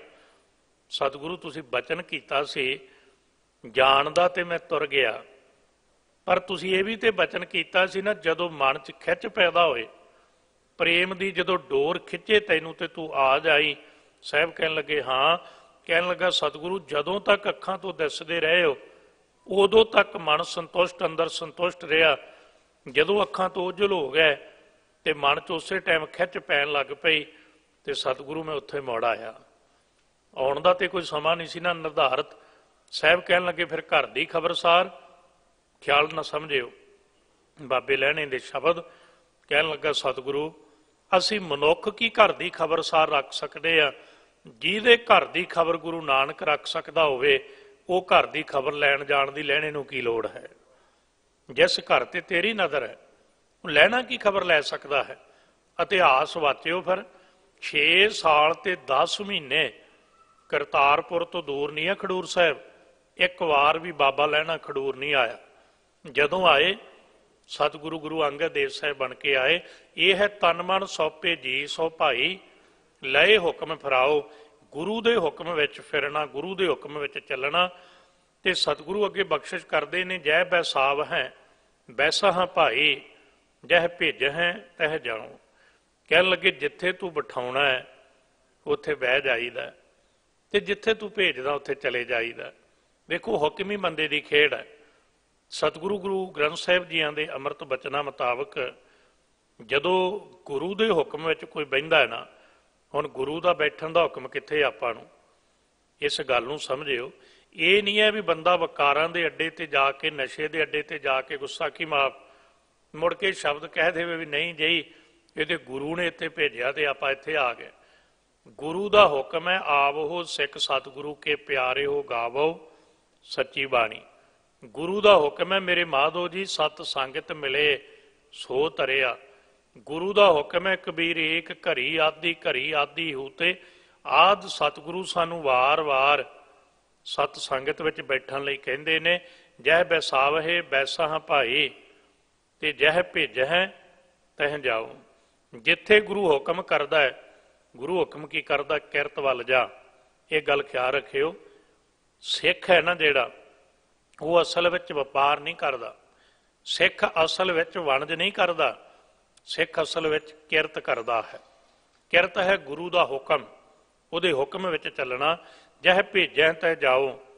ਤੇ ਜਦੋਂ ਇਸ ਤਰੀਕੇ ਨਾਲ ਕੋਈ ਚੱਲਦਾ ਨਾ, ਉਹਦਾ ਦੁਕਾਨ ਕਰਨਾ ਵੀ ਯਾਦ ਰੱਖਿਆ ਜੋ ਉਹਦੀ ਇਬਾਦਤ ਬਣ ਜਾਂਦਾ ਹੈ। ਉਹਦਾ ਵਪਾਰ ਕਰਨਾ ਵੀ ਉਹਦੀ ਬੰਦਗੀ ਹੋ ਜਾਂਦਾ ਹੈ। ਉਹਦੀ ਨੌਕਰੀ ਕਰਨੀ ਵੀ ਪਰਮਾਤਮਾ ਦੀ ਚਾਕਰੀ ਵਰਗੀ ਹੋ ਜਾਂਦੀ ਹੈ। ਕਿਉਂਕਿ ਜਿਹੜੇ ਗ੍ਰਾਹਕ ਆਉਂਦੇ ਨੇ, ਜਿਹੜਾ ਕੋਲ ਆਉਂਦਾ ਹੈ, ਉਹ ਸਾਰਿਆਂ 'ਚ ਉਸ ਪ੍ਰਭੂ ਨੂੰ ਵੇਖਦਾ ਹੈ। ਇਹ ਵਡ ਧਨ ਹੋਰ ਕੋ ਨਹੀਂ ਭਾਈ, ਜੇ ਵਡ ਸੱਚਾ ਨਾਉ। ਸਾਹਿਬ ਕਹਿਣ ਲੱਗੇ ਹੇ ਭਾਈ ਏਡਾ ਵੱਡਾ ਹੋਰ ਧਨ ਕੋਈ ਨਹੀਂ। ਪਰ ਕਮਾਲ ਦੀ ਬਾਤ ਹੈ, ਦੁਨੀਆ ਦੇ ਧਨ ਦੀ ਮਨੁੱਖ ਨੂੰ ਕਿੰਨੀ ਸਮਝ ਹੈ, ਖਿਆਲ ਕਰਨਾ। ਧੰਨ ਗੁਰੂ ਨਾਨਕ ਸਾਹਿਬ ਭਾਈ ਮਰਦਾਨਾ ਸਾਹਿਬ ਨੇ ਇੱਕ ਵਾਰੀ ਪੁੱਛਿਆ ਸੀ, ਸਤਿਗੁਰੂ ਜੇ ਰੱਬ ਦਾ ਨਾਮ ਅਮੋਲਕ ਹੈ, ਧਿਆਨ ਦੇਣਾ, ਜੇ ਰੱਬ ਦਾ ਨਾਮ ਅਮੋਲਕ ਹੈ ਦੁਨੀਆ ਕਿਉਂ ਨਹੀਂ ਜਪਦੀ? ਤੇ ਜੇ ਅਮੋਲਕ ਨਹੀਂ ਤੇ ਫਿਰ ਆਪਾਂ ਕਾਹਨੂੰ ਰਬਾਬ ਚੱਕ ਕੇ ਫਿਰਦੇ ਆ? ਫਿਰ ਆਪਾਂ ਕਰ ਬਈਏ। ਜੇ ਉਹ ਜਪਣ ਦਾ ਉਪਦੇਸ਼ ਕਰਦੇ ਆ ਫਿਰ ਦੁਨੀਆ ਕਿਉਂ ਨਹੀਂ ਜਪਦੀ? ਤੇ ਸਤਿਗੁਰੂ ਨੇ ਪਾਟਲੀ ਪੁੱਤਰ, ਜਿਸ ਮੁਕੱਦਸ ਧਰਤੀ ਨੂੰ ਅੱਜ ਅਸੀਂ ਤਖਤ ਸ੍ਰੀ ਪਟਨਾ ਸਾਹਿਬ ਦੇ ਨਾਮ ਨਾਲ ਜਾਣਦੇ ਹਾਂ, ਇੱਥੇ ਫਿਰ ਸਾਲਸਰਾਏ ਦੇ ਪ੍ਰਥਾਏ ਘਟਨਾਕ੍ਰਮ ਵਰਤਾ ਕੇ ਸਮਝਾਇਆ ਨਾ ਕਿ ਅਸਲ ਵਿੱਚ ਨਾਮ ਧਨ ਹੈ ਤਾਂ ਅਮੋਲਕ, ਪਰ ਕਾਰਨ ਇਹ ਹੈ ਗੁਰੂ ਨਾਲ ਜੁੜੇ ਤੋਂ ਬਿਨਾਂ ਇਹਦੀ ਕੀਮਤ ਨਹੀਂ ਪਤਾ। ਫਿਰ ਯਾਦ ਰੱਖਣਾ, ਦੁਨੀਆ ਦਾ ਧਨ ਕੱਲ ਵੀ ਸਮਝਿਆ ਸੀ ਸੁਵਿਧਾਵਾਂ ਦੇ ਸਕਦਾ ਹੈ, ਸੁਵਿਧਾਵਾਂ ਖਰੀਦੀਆਂ ਜਾ ਸਕਦੀ ਹੈ, ਪਰ ਸਤਿਗੁਰੂ ਗੁਰੂ ਤੇਗ ਬਹਾਦਰ ਸਾਹਿਬ ਦੇ ਵੀ ਅੰਮ੍ਰਿਤ ਬਚਨ ਨੇ ਨਾ ਕਿ ਇਹੋ ਜਿਹਾ ਧਨ ਹੈ, ਇਹਨੂੰ ਇਕੱਠੇ ਕੀਤੇ ਬਿਨਾਂ ਜ਼ਿੰਦਗੀ ਆਨੰਦਿਤ ਨਹੀਂ ਹੁੰਦੀ। ਤਨ ਧਨ ਸੰਪੈ ਸੁਖ ਦਿਓ ਅਰਜੇ ਨੀਕੇ ਧਾਮ, ਕਹੋ ਨਾਨਕ ਸੁਣ ਰੇ ਮਨਾ ਸਿਮਰਤ ਕਾਹੇ ਨ ਰਾਮ। ਇਹ ਵੱਡ ਧਨ ਹੋਰ ਕੋ ਨਹੀਂ ਭਾਈ। ਸਾਹਿਬ ਕਹਿਣ ਲੱਗੇ ਹੇ ਭਾਈ, ਇਹ ਸੰਗਤ ਜੀ, ਇਹ ਤੋਂ ਵੱਡਾ ਧਨ ਹੋਰ ਕੋਈ ਨਹੀਂ। ਕਿੰਨਾ ਵੱਡਾ ਧਨ? ਕਿਹੜਾ ਧਨ? ਜੇਵੜ ਸੱਚਾ ਨਾਓ, ਜਿੱਡਾ ਵੱਡਾ ਨਾਮ ਧਨ ਹੈ। ਧੰਨ ਗੁਰੂ ਨਾਨਕ ਸਾਹਿਬ ਗੁਰਦੇਵ ਸੁਲਤਾਨਪੁਰ ਸਾਹਿਬ ਦੀ ਧਰਤੀ ਤੇ ਜਦੋਂ ਕਾਰ ਕਰਦੇ ਨੇ ਮੋਦੀ ਖਾਨੇ ਅੰਦਰ। ਇਤਿਹਾਸ ਕਹਿੰਦਾ ਇੱਕ ਦਿਨ ਚੌਥਾ ਪਹਿਰ ਗੁਜ਼ਰ ਗਿਆ ਦਿਨ ਦਾ, ਸੋਦਰ ਦਾ ਟਾਈਮ ਜਿਹਨੂੰ ਅੱਜ ਆਪਾਂ ਕਹਿੰਦੇ ਰਹਿਰਾਸ ਸਾਹਿਬ ਦਾ ਸਮਾਂ ਗੁਜ਼ਰ ਗਿਆ, ਹਿਸਾਬ ਕਿਤਾਬ ਨਹੀਂ ਮਿਲਿਆ, ਕੁਝ ਪੈਸਿਆਂ ਦਾ ਝੁਮੇਲਾ ਹੋ ਗਿਆ, ਗੜਬੜੀ ਹੋ ਗਈ, ਮਿਲਿਆ ਨਹੀਂ ਹਿਸਾਬ। ਤੇ ਹੁਣ ਸਮਾਂ ਬੀਤ ਗਿਆ, ਰਾਤ ਦਾ ਪਹਿਲਾ ਪਹਿਰ ਵੀ ਲੰਘ ਗਿਆ। ਜਦੋਂ ਘਰ ਗਏ ਨਾ, ਉਸ ਟਾਈਮ ਪਰਿਵਾਰ ਨਹੀਂ ਸੀ ਕੋਲ, ਕੇਵਲ ਬੇਬੇ ਨਾਨਕੀ ਦੇ ਘਰ ਰਹਿੰਦੇ ਸਨ। ਤੇ ਬੇਬੇ ਨੇ ਜਾਂਦਿਆਂ ਕਿਹਾ ਅੱਜ ਇੰਨਾ ਟਾਈਮ, ਤੇ ਨਾਲ ਸ਼ਬਦ ਕਹਿਣ ਲੱਗੇ ਬਹੁਤ ਲੇਟ ਹੋ ਗਿਆ, ਪ੍ਰਸ਼ਾਦਾ ਪਾ ਲਓ, ਪ੍ਰਸ਼ਾਦਾ ਪਾ ਲਓ, ਭਾਵ ਪ੍ਰਸ਼ਾਦ ਪਾਣੀ ਛਕ ਲਓ। ਗੁਰੂ ਨਾਨਕ ਸਾਹਿਬ ਚੁੱਪ ਰਹੇ। ਬੇਬੇ ਨੇ ਫਿਰ ਸ਼ਬਦ ਕਿਹਾ ਵੀਰ ਪ੍ਰਸ਼ਾਦਾ ਛਕ ਲਓ। ਗੁਰੂ ਨਾਨਕ ਸਾਹਿਬ ਕਹਿਣ ਲੱਗੇ ਨਹੀਂ ਬੇਬੇ ਅੱਜ ਮੈਂ ਪ੍ਰਸ਼ਾਦਾ ਨਹੀਂ ਛਕਣਾ, ਅੱਜ ਬਿਲਕੁਲ ਭੁੱਖ ਨਹੀਂ। ਕਹਿਣ ਲੱਗੀ ਕਿਉਂ ਭੁੱਖ ਕਿਉਂ ਨਹੀਂ, ਅੱਜ ਤੇ ਸਮਾਂ ਬਹੁਤ ਹੋ ਗਿਆ। ਕਹਿਣ ਲੱਗੀ ਅਸਲ ਵਿੱਚ ਅੱਜ ਮੈਨੂੰ ਭੁੱਖ ਨਹੀਂ, ਅੱਜ ਮੈਨੂੰ ਅੰਦਰੋਂ ਇੱਕ ਦੁੱਖ ਹੈ। ਸਾਧ ਯਾਦ ਰੱਖਿਆ ਜੇ ਜੇਵੜ ਸੱਚਾ ਨਾ ਹੋ। ਬੇਬੇ ਨੇ ਕਿਹਾ ਕੀ ਗੱਲ, ਸਿਹਤ ਨਹੀਂ ਠੀਕ, ਕਿਸ ਗੱਲ ਦਾ ਦੁੱਖ ਹੈ? ਕਹਿਣ ਲੱਗੇ ਬੇਬੇ ਇਸ ਗੱਲ ਦਾ ਦੁੱਖ ਹੈ, ਆਖਾਂ ਜੀਵਾਂ ਵਿਸਰੇ ਮਰ ਜਾਓ। ਅੱਜ 2 ਪੈਸਿਆਂ ਦੀ ਕਾਰ ਕਰਕੇ ਮੇਰਾ ਲੱਖਾਂ ਦਾ ਨਾਮ ਧਨ ਗਿਆ। ਜਿਹੜੀ ਸ਼ਾਮਾਂ ਦੇ ਟਾਈਮ ਦੀ ਸੰਗਤ ਅੱਜ ਮੈਂ ਨਹੀਂ ਕਰ ਸਕਿਆ, ਅੱਜ ਰੱਬੀ ਇਬਾਦਤ ਨਹੀਂ ਹੋਈ, ਉਸ ਇਬਾਦਤ ਕਰਕੇ ਮੇਰਾ ਅੰਦਰ ਠੀਕ ਰਹਿੰਦਾ ਹੈ, ਤੇ ਅੱਜ ਉਹ ਇਬਾਦਤ ਨਹੀਂ ਹੋਈ ਤੇ ਅੱਜ ਮੇਰਾ ਅੰਦਰ ਠੀਕ ਨਹੀਂ, ਭੁੱਖ ਨਹੀਂ, ਅੱਜ ਦੁੱਖ ਹੈ। ਤੇ ਇਸ ਗੱਲ ਨੂੰ ਚੇਤੇ ਰੱਖਿਓ ਬੜੇ ਪਿਆਰ ਨਾਲ। ਇਹ ਨਾਮ ਧਨ ਐਸੀ ਤਾਕਤ ਹੈ, ਚਲੋ ਆਪਾਂ ਸ਼ਬਦ ਵਿਚਾਰ ਦਾ ਦਾਇਰਾ ਨਹੀਂ ਛੱਡਦੇ, ਨਾਮ ਧਨ ਐਸੀ ਬਖਸ਼ਿਸ਼ ਹੈ। ਜਿਹੜੇ ਅੱਜ ਜਿੰਨੇ ਰੋਗ ਨੇ ਨਾ, ਭਾਵੇਂ ਉਹ ਮਾਨਸਿਕ ਨੇ, ਜਿਹਨੂੰ ਸੰਤਾਪ ਕਹਿੰਦੇ ਆ, ਕਿਉਂਕਿ ਜਿਹੜੇ ਮਨ ਦੇ ਰੋਗ ਨੇ ਉਹ ਸੰਤਾਪ ਹੁੰਦੇ ਜਾਂ ਦੁੱਖ ਹੁੰਦੇ ਆ। ਸਰੀਰ ਦੇ ਰੋਗ ਹੁੰਦੇ ਆ, ਜਾਂ ਇਹ ਕਹੋ ਰੋਗ ਤਨ ਤੇ ਹੁੰਦਾ, ਦੁੱਖ ਤੇ ਸੰਤਾਪ ਮਨ 'ਚ ਹੁੰਦਾ। ਤੇ ਸੰਗਤ ਜੀ ਮਨ ਦੇ ਰੋਗ ਜਾਂ ਮਨ ਦੇ ਸੰਤਾਪ ਜਿਹੜੇ ਉਹ 90% ਦੇ ਕਰੀਬ ਨੇ। ਤੇ ਕਿੰਨੇ ਵੱਧ ਰਹੇ ਨੇ? ਰੋਜ਼ ਭੁੱਖ ਸਾਡੀ ਖਤਮ ਹੋ ਰਹੀ ਹੈ। ਬਾਹਰੀ ਤੌਰ ਤੇ ਪਦਾਰਥ ਇਕੱਠੇ ਕਰਨ ਦੀ ਭੁੱਖ ਹੈ, ਪਰ ਅੰਦਰ ਦੀ ਭੁੱਖ ਤੇ ਸਰੀਰਕ ਭੁੱਖ ਤੇ ਇਸ ਕਦਰ ਤੱਕ ਚਲੀ ਗਈ, ਬੰਦਾ ਜੋ ਖਾਂਦਾ ਹੈ ਕੈਮੀਕਲ ਰਿਐਕਸ਼ਨ ਇਦਾਂ ਦੇ ਬਣਦੇ, ਰੋਜ਼ ਬਿਮਾਰ ਹੋ ਰਿਹਾ। ਭੋਗ ਹੀ ਇਹਨੂੰ, ਭੋਜਨ ਹੀ ਇਹਨੂੰ ਰੋਗ ਦੇ ਰਿਹਾ। ਕਾਰਨ ਕੀ ਹੈ? ਗੁਰੂ ਨਾਨਕ ਸਾਹਿਬ ਨੇ ਸਮਝਾਇਆ, ਗੁਰੂ ਅਮਰਦਾਸ ਸਾਹਿਬ ਦੇ ਇਹਨਾਂ ਬਚਨਾਂ ਮੁਤਾਬਕ, ਇਹ ਵਡ ਧਨ ਹੋਰ ਕੋ ਨਹੀਂ ਭਾਈ, ਜੇ ਵਡ ਸੱਚਾ ਨਾਓ।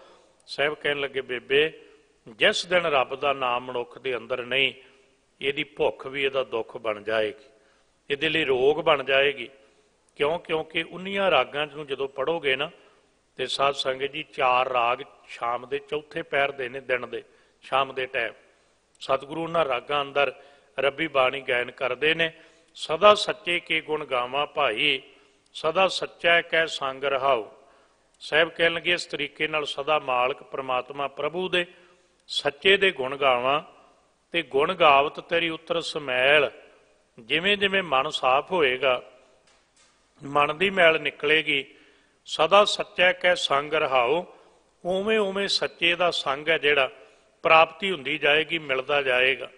ਪਹਿਨਣ ਗੁਣ ਚੰਗਿਆਈਆਂ ਭਾਈ, ਆਪਣੀ ਪੱਤ ਕੇ ਸਾਧ ਆਪੇ ਖਾਏ। ਸਾਹਿਬ ਕਹਿਣ ਲੱਗੇ ਜਿਹੜੇ ਰੱਬ ਦੇ ਨਾਮ ਦੇ ਗੁਣ ਨੇ ਨਾ, ਇਹ ਅਸਲ ਵਿੱਚ ਸਾਧ ਸੰਗਤ ਜੀ ਸਾਡਾ ਪਹਿਨਣਾ, ਇਹੀ ਸਾਡਾ ਖਾਣਾ ਹੈ। ਤੇ ਇਹ ਆਪਣੀ ਪੱਤ ਕੇ ਸਾਧ ਆਪ ਖਾਏ, ਇਹ ਹੈ ਆਪਣੇ ਅੰਦਰ ਦੀ ਇੱਜ਼ਤ ਦਾ ਰਸ, ਸਾਧ, ਸਵਾਦ। ਇਹਨੂੰ ਫਿਰ ਉਹ ਮਨ ਚੱਖਦਾ ਹੈ। ਜਿਹਨੂੰ ਇਹ ਰਸ ਆ ਗਿਆ ਨਾ, ਉਹਦਾ ਫੈਸਲਾ ਰੱਬੀ ਬਾਣੀ ਨੇ ਦਿੱਤਾ ਹੋਇਆ, ਇਹ ਰਸ ਛੱਡ ਹੈ, ਉਹ ਰਸ ਆਵਾ, ਉਹ ਰਸ ਪੀਆ ਤੋਂ ਇਹ ਰਸ ਨਹੀਂ ਭਾਵਾ। ਤੇ ਜਿਹਦੇ ਬਾਬਾ ਫਰੀਦ ਸਾਹਿਬ ਨੂੰ ਇਹ ਰਸ ਆਇਆ ਨਾ, ਉਹਨਾਂ ਨੇ ਕਹਿ ਦਿੱਤਾ ਫਰੀਦਾ ਸ਼ੱਕਰ ਖੰਡ ਨਿਵਾਤ ਗੁੜ, ਮਾਖਿਓ ਮਾਝਾ ਦੁੱਧ ਸਭੇ ਵਸਤੂ ਮਿੱਠੀਆਂ, ਰੱਬ ਨਾ ਪੁੱਜਣ ਤੁਧ। ਇਹ ਉਹ ਗੁਣ ਨੇ। ਇੱਕ ਬੇਨਤੀ ਹੋਰ ਇਸ ਨਾਲ ਜੁੜਵੀਂ, ਸਮਝ ਆ ਜਾਏ ਬਚਨ ਗੁਰੂ ਦਾ, ਪਹਿਨਣ ਗੁਣ ਚੰਗਿਆਈਆਂ ਭਾਈ, ਆਪਣੀ ਪੱਤ ਕੇ ਸਾਧ ਆਪੇ ਖਾਏ। ਗੁਰੂ ਸਾਹਿਬ ਨੇ ਇੱਕ ਬੜਾ ਪਿਆਰਾ ਨੁਕਤਾ ਦਿੱਤਾ ਇੱਕੋ ਪੰਕਤੀ 'ਚ। ਕਹਿਣ ਲੱਗੇ ਗੁਣ ਕੀ ਨੇ? ਕਿਸੇ ਨੇ ਪੁੱਛਿਆ ਰੱਬ ਨੂੰ ਮਿਲਣਾ ਕਿਵੇਂ ਮਿਲੀਏ? ਤੇ ਬਾਬਾ ਫਰੀਦ ਸਾਹਿਬ ਕਹਿਣ ਲੱਗੇ 2 ਕੰਮ ਕਰ ਲੈ, ਮਿਲ ਜਾਣਾ। ਇੱਕ ਤੇ ਵਿਦਿਆ ਪੜ੍ਹ ਨਿਵਣ ਦੀ, ਤੇ ਫਿਰ ਕੀ ਕਰ, ਨਿਵਣ ਦੀ ਵਿਦਿਆ ਨਾਲ ਉਪਾਧੀ ਮਿਲੇਗੀ ਤੈਨੂੰ ਸਹਿਣਸ਼ੀਲਤਾ ਦੀ। ਜਿਹਦੇ ਕੋਲੇ 2 ਗੁਣ ਨੇ ਜੀ, ਦੁਨੀਆ 'ਚ ਉਹਨੂੰ ਕੋਈ ਦੁਖੀ ਨਹੀਂ ਕਰ ਸਕਦਾ। ਨਿਵਣ ਸੋ ਅੱਖਰ ਖਾਵਣ ਗੁਣ। ਖਾਵਣ ਦਾ ਅਰਥ ਹੁੰਦਾ ਸਹਿਣਸ਼ੀਲਤਾ, ਸਟੈਮਨਾ ਜਿਹਨੂੰ ਕਹਿੰਦੇ ਹੋ। ਅੱਖਰ ਦਾ ਅਰਥ ਹੁੰਦਾ ਵਿਦਿਆ। ਜਿਵੇਂ ਆਪਾਂ ਕੋਈ BA ਕਰਦਾ ਹੈ ਤੇ ਮੁੜ ਕੇ ਕੋਈ ਡਿਗਰੀ ਲੈ ਕੇ ਉਹ ਟੀਚਰ ਬਣ ਜਾਂਦਾ, BA ਕਰਕੇ ਕੋਈ IAS ਕਰਦਾ, ਕੋਈ IPS ਕਰਦਾ। ਪੜ੍ਹਾਈ ਇੱਕ ਲੈਵਲ ਤੱਕ ਇੱਕੋ ਹੈ, ਉਹ ਪਾਧੀਆਂ ਉਹ ਤੋਂ ਬਾਅਦ ਵੱਖਰੀਆਂ ਨੇ, ਅਹੁਦੇ ਵੱਖਰੇ ਨੇ। ਇਵੇਂ ਨਿਵਣ ਸੋ ਅੱਖਰ, ਨਿਮਰਤਾ ਦੀ ਵਿਦਿਆ ਪੜ੍ਹ, ਨਿਮਰਤਾ ਦੇ ਅੱਖਰ ਪੜ੍ਹ ਤੇ ਕੀ ਮਿਲੇਗਾ? ਖਾਵਣ ਗੁਣ, ਸਹਿਣਸ਼ੀਲਤਾ ਅੰਦਰ ਆ ਜਾਏਗੀ। ਜਿਹਨੂੰ ਸਹਿਣਸ਼ੀਲਤਾ ਆ ਗਈ ਇਹਨਾਂ ਦੀ, ਜਿਹਬਾ ਮਨੀਆਂ ਮੰਤ, ਉਹਦੀ ਜੇਬਾ ਤੇ ਇਹਨਾਂ ਦੀ ਬਹੁਤ ਕੀਮਤੀ ਮੰਤਰ ਆ ਜਾਏਗਾ, ਉਹ ਹੈ ਮਿਠਾਸ ਦਾ, ਰਸ ਦਾ। ਇਤਰੇ ਭੈਣੇ ਵੇਸ ਕਰ ਤਾਵਾ ਸਿਆਵੀ ਕੰਤ। ਸਾਹਿਬ ਕਹਿਣ ਲੱਗੇ ਗੁਣ ਪੈਦਾ ਕਰ, ਜਿਨ੍ਹਾਂ ਕੋਲੇ ਗੁਣ ਨੇ ਆਪਣੀ ਪੱਤ ਕੇ ਸਾਧ ਆਪੇ ਖਾਏ, ਤਿਸ ਕਾ ਕਿਆ ਸਲਾਹੀ ਹੈ ਭਾਈ ਦਰਸ਼ਨ ਕੋ ਬਲ ਜਾਏ। ਸਾਹਿਬ ਕਹਿੰਦੇ ਐਸੇ ਮਨੁੱਖ ਦਾ ਫਿਰ ਕੀ ਸਲਾਹੁਣਾ, ਉਹਦੀ ਤੇ ਸਿਫਤ ਵੀ ਨਹੀਂ ਕੀਤੀ ਜਾ ਸਕਦੀ। ਦਰਸ਼ਨ ਕੋ ਬਲ ਜਾਉ, ਵਿਦਵਾਨਾਂ ਨੇ ਦੋਵੇਂ ਅਰਥ ਕੀਤੇ ਨੇ। ਕਹਿਣ ਲੱਗੇ ਜਿਹੜੇ ਪ੍ਰਮਾਤਮਾ ਦੇ ਦਰਸ਼ਨ ਤੋਂ ਬਲਿਹਾਰ ਜਾਂਦੇ ਆ, ਉਹਨਾਂ ਦੀ ਕੀ ਸਿਫਤ ਕਰੀਏ? ਪਹਿਲਾ ਅਰਥ। ਦੂਜਾ ਅਰਥ, ਜਿਨ੍ਹਾਂ ਦੀ ਉਹਨਾਂ ਦੀ ਸਿਫਤ ਨਹੀਂ ਕੀਤੀ ਜਾ ਸਕਦੀ, ਜਿਨ੍ਹਾਂ ਦੇ ਅੰਦਰ ਇਹ ਗੁਣ ਆ ਜਾਂਦੇ ਆ, ਉਹਨਾਂ ਦੇ ਤੇ ਦਰਸ਼ਨ ਤੋਂ ਵੀ ਬਲਿਹਾਰ ਜਾਈਦਾ ਹੈ। ਸਤਿਗੁਰ ਵਿੱਚ ਵੱਡੀਆਂ ਵਡਿਆਈਆਂ ਭਾਈ ਕਰਮ ਮਿਲਿਆ ਤਾਂ ਪਾਏ। ਸਤਿਗੁਰੂ ਵਿੱਚ ਬਹੁਤ ਵੱਡੀਆਂ ਵਡਿਆਈਆਂ। ਸਾਹਿਬ ਕਹਿਣ ਲੱਗੇ ਬਖਸ਼ਿਸ਼ ਹੋਵੇ ਤਾਂ ਪ੍ਰਾਪਤ ਹੁੰਦੀਆਂ। ਅਗਲੀ ਪੰਕਤੀ ਨੂੰ ਨਾਲ ਜੋੜ ਲਈਏ। ਇੱਕ ਹੁਕਮ ਮੰਨਣ ਜਾਣਨੀ ਭਾਈ, ਦੂਜੇ ਭਾਏ ਫਿਰਾਏ। ਹੁਣ ਦੋਵਾਂ ਪੰਕਤੀਆਂ ਨੂੰ ਸਮਝਿਓ, ਇਤਿਹਾਸ 'ਚੋਂ ਬੇਨਤੀ ਕਰਾਂਗਾ ਜੀ। ਸਾਹਿਬ ਕਹਿੰਦੇ ਸਤਿਗੁਰੂ ਵਿੱਚ ਇੰਨੀਆਂ ਵੱਡੀਆਂ ਵਡਿਆਈਆਂ ਬਖਸ਼ਿਸ਼ਾਂ ਨੇ। ਕਰਮ ਮਿਲਿਆ ਤਾਂ ਪਾਏ, ਜਿਹਦੇ ਤੇ ਬਖਸ਼ਿਸ਼ ਨਜ਼ਰ ਹੋ ਜਾਏ ਉਹ ਪ੍ਰਾਪਤ ਕਰਦਾ। ਜਿਹੜੇ ਹੁਕਮ ਮੰਨ ਲੈਂਦੇ ਨੇ, ਇੱਕ ਹੁਕਮ ਮੰਨਣ ਜਾਣਨੀ ਭਾਈ, ਜਿਹੜੇ ਹੁਕਮ ਮੰਨਦੇ ਉਹ ਜਾਣਦੇ ਆ। ਦੂਜੇ ਭਾਏ ਫਿਰਾਏ, ਜਿਹੜੇ ਦੂਜੇ ਭਾਏ 'ਚ ਰਹਿੰਦੇ ਸ਼ੰਕਾ ਕਰਦੇ ਆ, ਕਹਿਣ ਲੱਗੇ ਉਹ ਖਤਮ ਹੋ ਜਾਂਦੇ, ਪ੍ਰਾਪਤ ਨਹੀਂ ਕਰਦੇ। ਬਿਲਕੁਲ ਸੰਖੇਪ ਸ਼ਬਦਾਂ 'ਚ ਇੱਕ ਇਤਿਹਾਸ ਘਟਨਾ ਸਾਂਝੀ ਕਰਨੀ ਆਪ ਜੀ ਨਾਲ। ਜਦੋਂ ਕਲਗੀਧਰ ਪਾਤਸ਼ਾਹ ਵੱਖਰੇ ਵੱਖਰੇ ਥਾਵਾਂ ਨੂੰ ਭਾਗ ਲਾਉਂਦੇ ਆ, ਕਾਂਗੜ ਦੀ ਧਰਤੀ ਤੇ ਆਏ ਨਾ, ਜਿਸ ਨੂੰ ਆਪਾਂ ਜਦੀਨਾ ਕਾਂਗੜ ਕਹਿੰਦੇ। ਕਾਂਗੜ ਉਸ ਸਮੇਂ ਛੋਟੀ ਜੀ ਰਿਆਸਤ ਸੀ ਤੇ ਇਹਦੇ ਰਾਏ ਜੋਧ ਦੇ ਦਾ ਜਿਹੜਾ ਪੁੱਤਰ ਸੀ ਉਹ ਚੜ੍ਹਾਈ ਕਰ ਗਿਆ ਸੀ, ਤੇ ਰਾਏ ਜੋਧ ਦਾ ਰਿਸ਼ਤੇਦਾਰ ਭਾਵ ਉਹਦੀ ਘਰਵਾਲੀ ਦਾ ਭਰਾ, ਉਹ ਜੈਤੋ ਦਾ ਰਹਿਣ ਵਾਲਾ ਸੀ। ਉਹਨੇ ਇਹ ਆਪਣੇ ਭਾਣਜਿਆਂ ਨੂੰ ਤਿੰਨਾਂ ਨੂੰ ਪਾਲਿਆ। ਵੱਡੇ ਦਾ ਨਾਂ ਸੀ ਰਾਏ ਸ਼ਮੀਰ, ਛੋਟੇ ਦਾ ਨਾਂ ਸੀ ਰਾਏ ਲਖਮੀਰ, ਤੀਜੇ ਦਾ ਨਾਂ ਸੀ ਰਾਏ ਤਖਤਮਲ। ਸ਼ਮੀਰ, ਲਖਮੀਰ, ਤਖਤਮਲ। ਸ਼ਮੀਰ ਵੱਡਾ ਸੀ, ਇਸ ਇਲਾਕੇ ਦਾ ਚੌਧਰੀ ਸੀ, ਆਪਣੀ ਛੋਟੀ ਰਿਆਸਤ ਦਾ। ਗੁਰੂ ਸਾਹਿਬ ਜਦੋਂ ਆਏ ਨਾ, ਰਾਏ ਜੋਧ ਗੁਰੂ ਹਰਗੋਬਿੰਦ ਸਾਹਿਬ ਦੇ ਸਮੇਂ ਦਾ ਸਿੱਖ ਸੀ। ਸਮਝਣਾ ਇਹ ਪੰਕਤੀ ਇਤਿਹਾਸਿਕ ਘਟਨਾ ਖੋਲ ਦੇਗੀ ਗੱਲ ਕੀ ਹੈ। ਸ਼ਬਦੀ ਅਰਥ ਆਪਾਂ ਕਰ ਲਏ ਨੇ। ਗੁਰੂ ਵਿੱਚ ਵੱਡੀਆਂ ਵਡਿਆਈਆਂ ਬਖਸ਼ਿਸ਼ ਵਾਲੇ ਲੈ ਜਾਂਦੇ ਆ, ਹੁਕਮ ਮੰਨਣ ਵਾਲੇ ਜਾਣ ਲੈਂਦੇ ਆ। ਦੂਜੇ ਭਾਏ ਫਿਰਾਏ, ਦੂਜੇ ਰਹਿਣ ਵਾਲੇ ਸਤਿਗੁਰੂ ਕਹਿੰਦੇ ਉਹਨਾਂ ਦੀ ਹਾਲਾਤ ਇਹ ਬਣ ਜਾਂਦੇ। ਸੰਗਤ ਢੋਈ ਨਾ ਮਿਲੇ ਭਾਈ, ਬੈਸਣ ਮਿਲੇ ਨਾ ਥਾਓ। ਉਹਨਾਂ ਨੂੰ ਸੰਗਤ ਵਿੱਚ ਵੀ ਬਹਿਣਾ ਨਹੀਂ ਮਿਲਦਾ, ਮਨ ਨਹੀਂ ਬਹਿਣ ਦਿੰਦਾ, ਪਾਪ ਨਹੀਂ ਬਹਿਣ ਦਿੰਦੇ। ਤੇ ਬੈਸਣ ਮਿਲੇ ਨਾ ਥਾਓ, ਉਹਨਾਂ ਨੂੰ ਰੱਬ ਦੀ ਦਰਗਾਹ 'ਚ ਵੀ ਟਿਕਾਣਾ ਨਹੀਂ ਮਿਲਦਾ। ਕਹਿਣ ਲੱਗੇ ਜਦੋਂ ਗੁਰੂ ਸਾਹਿਬ ਆਏ ਨਾ, ਹੁਣ ਸਤਿਗੁਰੂ ਨੂੰ ਇਹਨਾਂ ਬੇਨਤੀ ਕੀਤੀ ਵੀ ਸਾਡੇ ਘਰ ਰਹੋ। ਗੁਰੂ ਸਾਹਿਬ ਨੇ ਇਹਨਾਂ ਦੀ ਸੇਵਾ ਤੇ ਖੁਸ਼ ਨੇ, ਪਰ ਆਪਣੇ ਮਰਜ਼ੀ ਨਾਲ ਭਾਈ ਦੇਸੂ ਦੇ ਚੁਬਾਰੇ 'ਚ ਰਹਿ, ਜਿਹੜਾ ਲੱਕੜ ਦਾ ਕੰਮ ਕਰਦਾ ਸੀ, ਜਿਸ ਕਰਕੇ ਇਤਿਹਾਸ ਨੇ ਕਿਹਾ ਭਾਈ ਦੇਸੂ ਤਰਖਾਣ ਦੇ ਘਰ ਰਹੇ। ਉੱਥੋਂ ਹੀ ਪਵਿੱਤਰ ਮੁਕੱਦਸ ਬਾਣੀ ਸ੍ਰੀ ਜ਼ਫਰਨਾਮਾ ਸਾਹਿਬ ਲਿਖਿਆ ਹੈ, ਜਿਹੜੇ ਮੁੱਢਲੇ 111 ਸ਼ੇਅਰ ਨੇ, ਉਸ ਦੇ ਚੁਬਾਰੇ 'ਚ ਬਹਿ ਕੇ ਲਿਖੇ ਨੇ।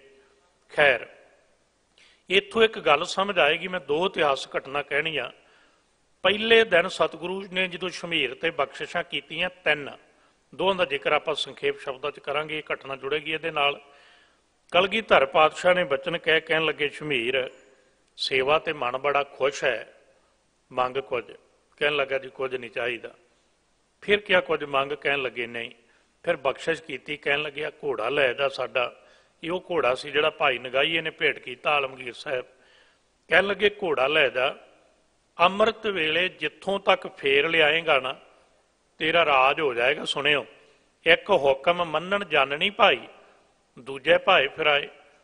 ਤੇ ਜਦੋਂ ਘਰ ਆ ਗਿਆ ਨਾ ਜੀ ਸ਼ਮੀਰ, ਤੇ ਹੁਣ ਵੱਡਾ ਵੱਡਾ ਮਹਿਲ ਸੀ, ਹਵੇਲੀ ਸੀ, ਮਾਮਾ ਵਡੇਰਾ ਸੀ, ਪਰ ਉਹਦਾ ਗੁਰੂ ਤੇ ਵਿਸ਼ਵਾਸ ਨਹੀਂ ਸੀ। ਉਹ ਤਰਕ ਸ਼ੰਕਾ ਕਰਦਾ ਗੁਰੂ ਤੇ ਸ਼ਮੀਰ ਨੇ ਜਦੋਂ ਸਾਰੀ ਗੱਲ ਦੱਸੀ ਨਾ ਪਰਿਵਾਰ 'ਚ ਬਹਿ ਕੇ ਵੀ ਆਪਾਂ ਨੂੰ ਗੁਰੂ ਰਾਜ ਦੇਣ ਲੱਗਾ ਹੈ, ਇਹਦੇ ਮਾਮੇ ਦੇ ਸ਼ਬਦ ਸੁਣਿਓ ਜਿਵੇਂ ਅੱਜ ਦੇ ਸਾਡੇ ਬੰਦੇ ਕਰਦੇ ਨੇ।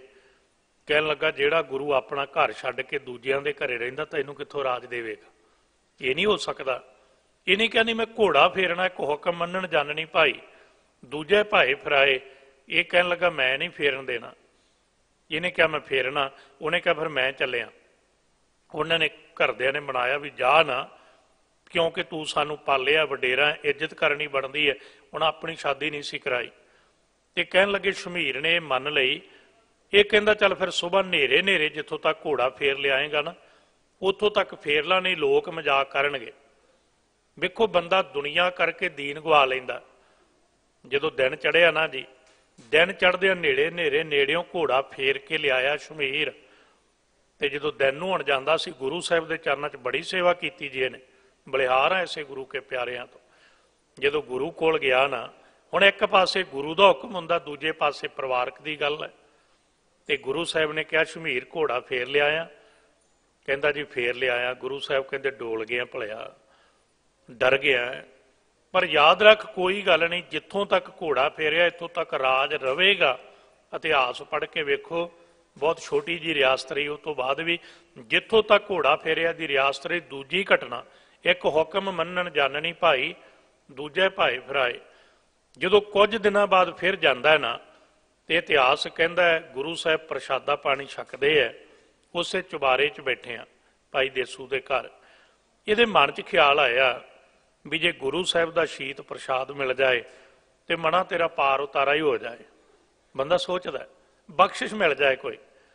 ਤੇ ਗੁਰੂ ਅੰਦਰ ਦੀ ਜਾਣਨ ਵਾਲਾ, ਘਟ ਘਟ ਕੇ ਅੰਤਰ ਕੀ ਜਾਣਤ ਹੈ।